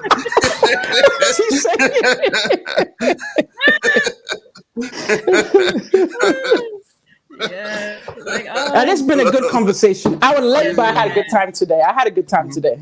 I appreciate you both for coming on, and we just getting down. I know we went all over the place, but this is good for understanding how we actually communicate our love to one another, because it's not always cut and dry, black and white situations. It is a mixture of a lot of different things, and just being able to open up and share with one another and just say, hey, this is me.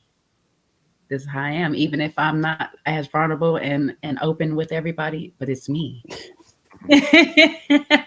And, but that's the beauty of Lola. Like, if that person gets in there, that's a sacred ground. They should understand that with you. That's a sacred space. I have let you into a place that not many have entered. So you did something. You made it. Yeah, beware. Because I could turn around and kill you in a second. Like, try me if you want to. Unalive the person. Unalive.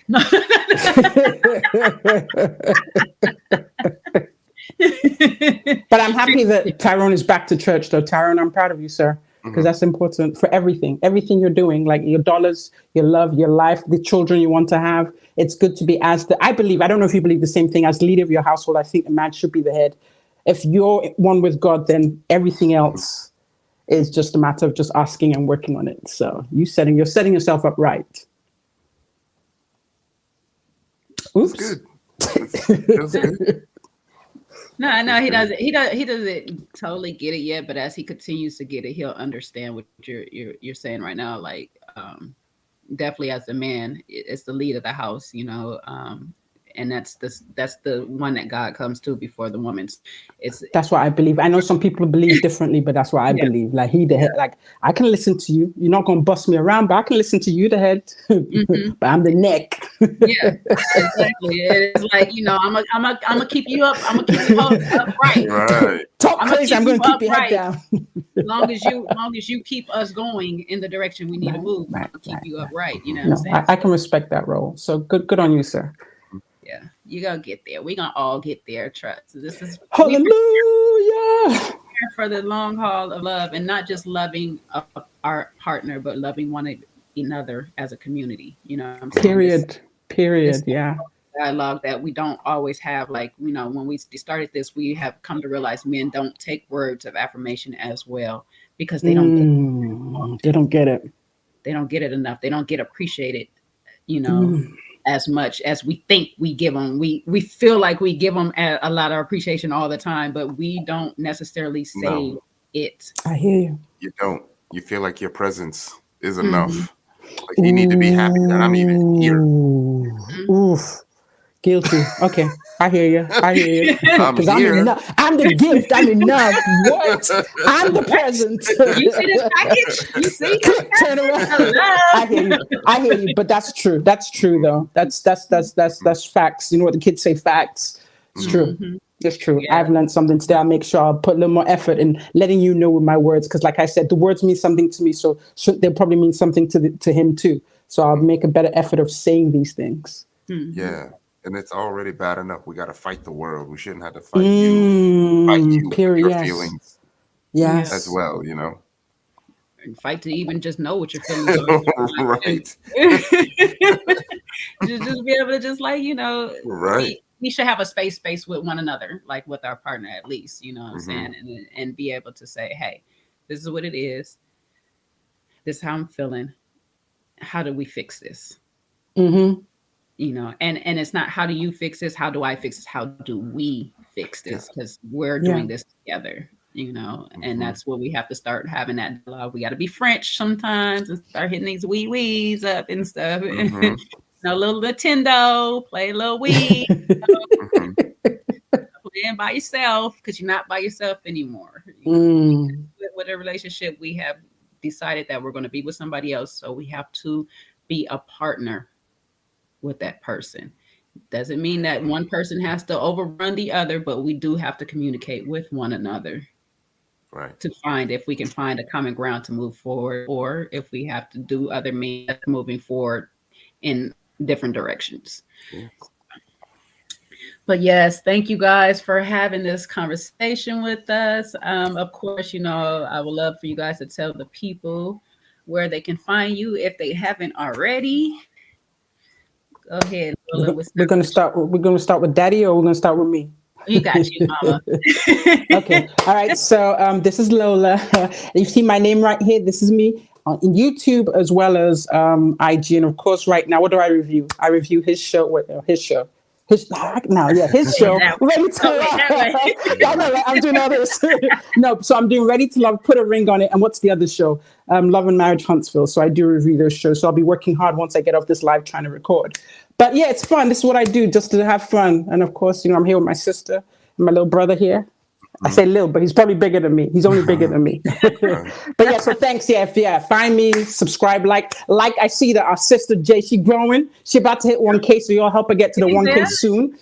Yeah, you getting there. You getting there. I know, bro, Tyrone, you somewhere. I don't know where you are right now. The last time I was listening to you, but he getting there too. So I'm gonna let you talk about your channel, but do support him. And you do that show with your homie. Who's your homie again? Homie. Chocolate Brothers coming to me. Sean, thank you. Like, he lost me for a second. He does these early night, midnight, like lives. One day I woke up at 4 a.m.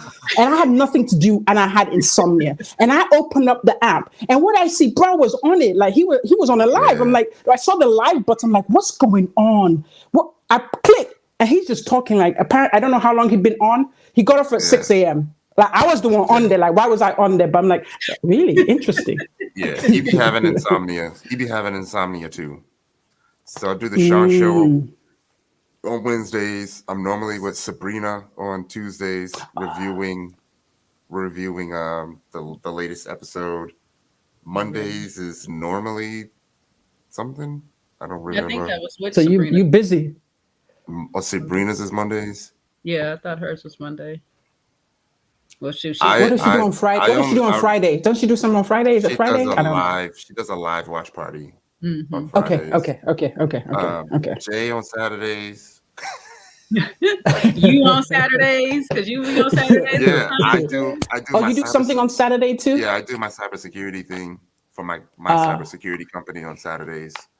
I'm going to start personally being more active on social media. Took a little break, but I'm going to start being more active, doing more of the mental health.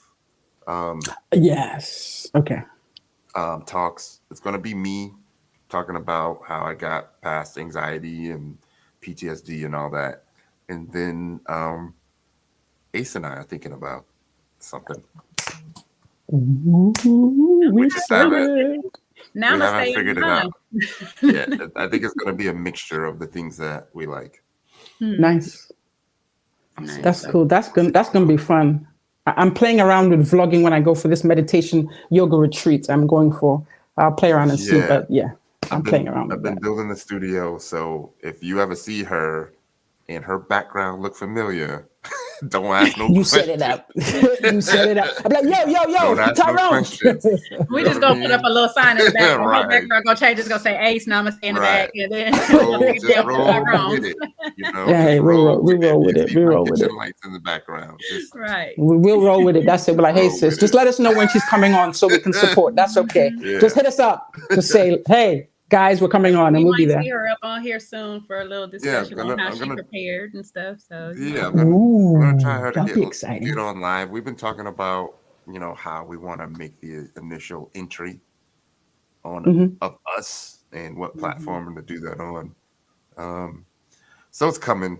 We've been having those talks. We're just trying to get her more comfortable because she's real private and stuff. So. Yeah, I remember she said her IG is private. Like when I see the private one. Yeah, I said, girl, open it up because she'd be like, I got 300 requests today. I'm almost done with the first, 175. That's work. That's work. Like, okay, yeah. You don't just open it up. Yeah. You gotta follow one back. Yeah. Right. Like she was scrutinizing all those profiles. I said, oh wow, she's really doing investigative work. Yeah, it's gonna be too much. Just be free.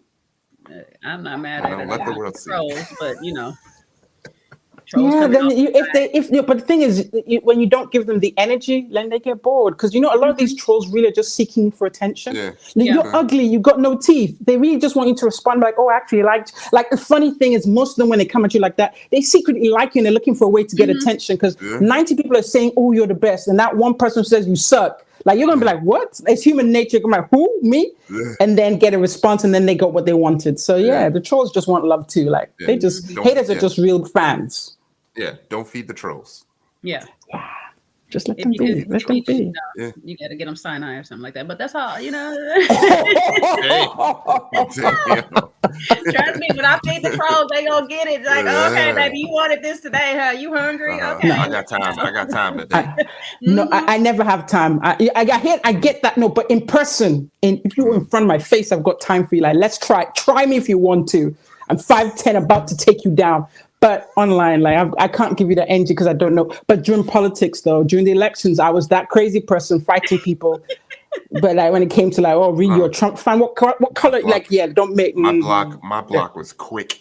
I lost some 20-year relationships over that. Yo, I didn't even care. Yo, like I get a little bit too funny about politics now. Like I need to calm down. And you're in DC too, so I can only imagine. Yeah, we can disagree. Like if you like cheese on your cheeseburger and I don't. Yeah, we can disagree about that. Thank you. But you say that I like we don't have anything in common anymore. Do another segment, love and politics. True. Because I'll be getting hot. Can politics ruin your relationship? Right. Yes. I will fight you. I'm gonna sit back here. No, I will fight. Like I can. Those guys. Yeah. Like I blocked some. Like you said, old friendships. Like we went to high school together. I'm not 20 anymore. We went to high school together. Blocked her over politics. Like I'm done with you. It's over. It's a wrap. because she was supporting him, and I was just like, "Are you crazy? Like you forgotten what color you are?" Yeah. Okay. Well, I digress. But anyway, Springville, I enjoyed this. Listen. I from my understanding, y'all in the audience, okay. Now I got to turn around and do a live all over again because I did not know Kojo was not back and he's still under the weather right now. So now we got to talk Ready to Love all over again. So if either of you guys have time, like you want to take like a 3-minute break? We'll take about He said 3 minutes. Damn, you're a real VJ. You see what? I'll tell you what I'll do. I'll tell you what I can do. I gotta go get Ace, so she might even be on. Okay, I'm gonna come back at 5:30. 5:30. I'm gonna come back at 5:30 my time. Minutes? So that's about 15 minutes. Is it gonna be a new link or? Yeah, I'm gonna send a new link. It'll be a fresh link. Okay. Cool. Yeah. I'll be ready. He's like excited. You know what? Let me quickly do. I'll quickly do my recording, then I'll hit you up, Jay, and then come join the end, so I can get some work done. But I'll come scoop at the end with y'all. All right, that sounds good. Right. We'll have you back. Everybody else in 15 minutes, okay? Don't rush me on my 15. I'm a black 15, okay? So we're gonna be like 20, 30. We're gonna be back, okay? We're gonna be back right here doing a live because I just found out that he's not doing it, and so I thought I had time today. Obviously not, but we're coming right back. We'll be back in a second, and because this was a good episode too, yo. It was a good episode too, right? Let me quickly record. I'll hit you. I'll come join you all. All right. I'll see you guys back in a minute. All right, y'all. Bye. Namaste, everyone.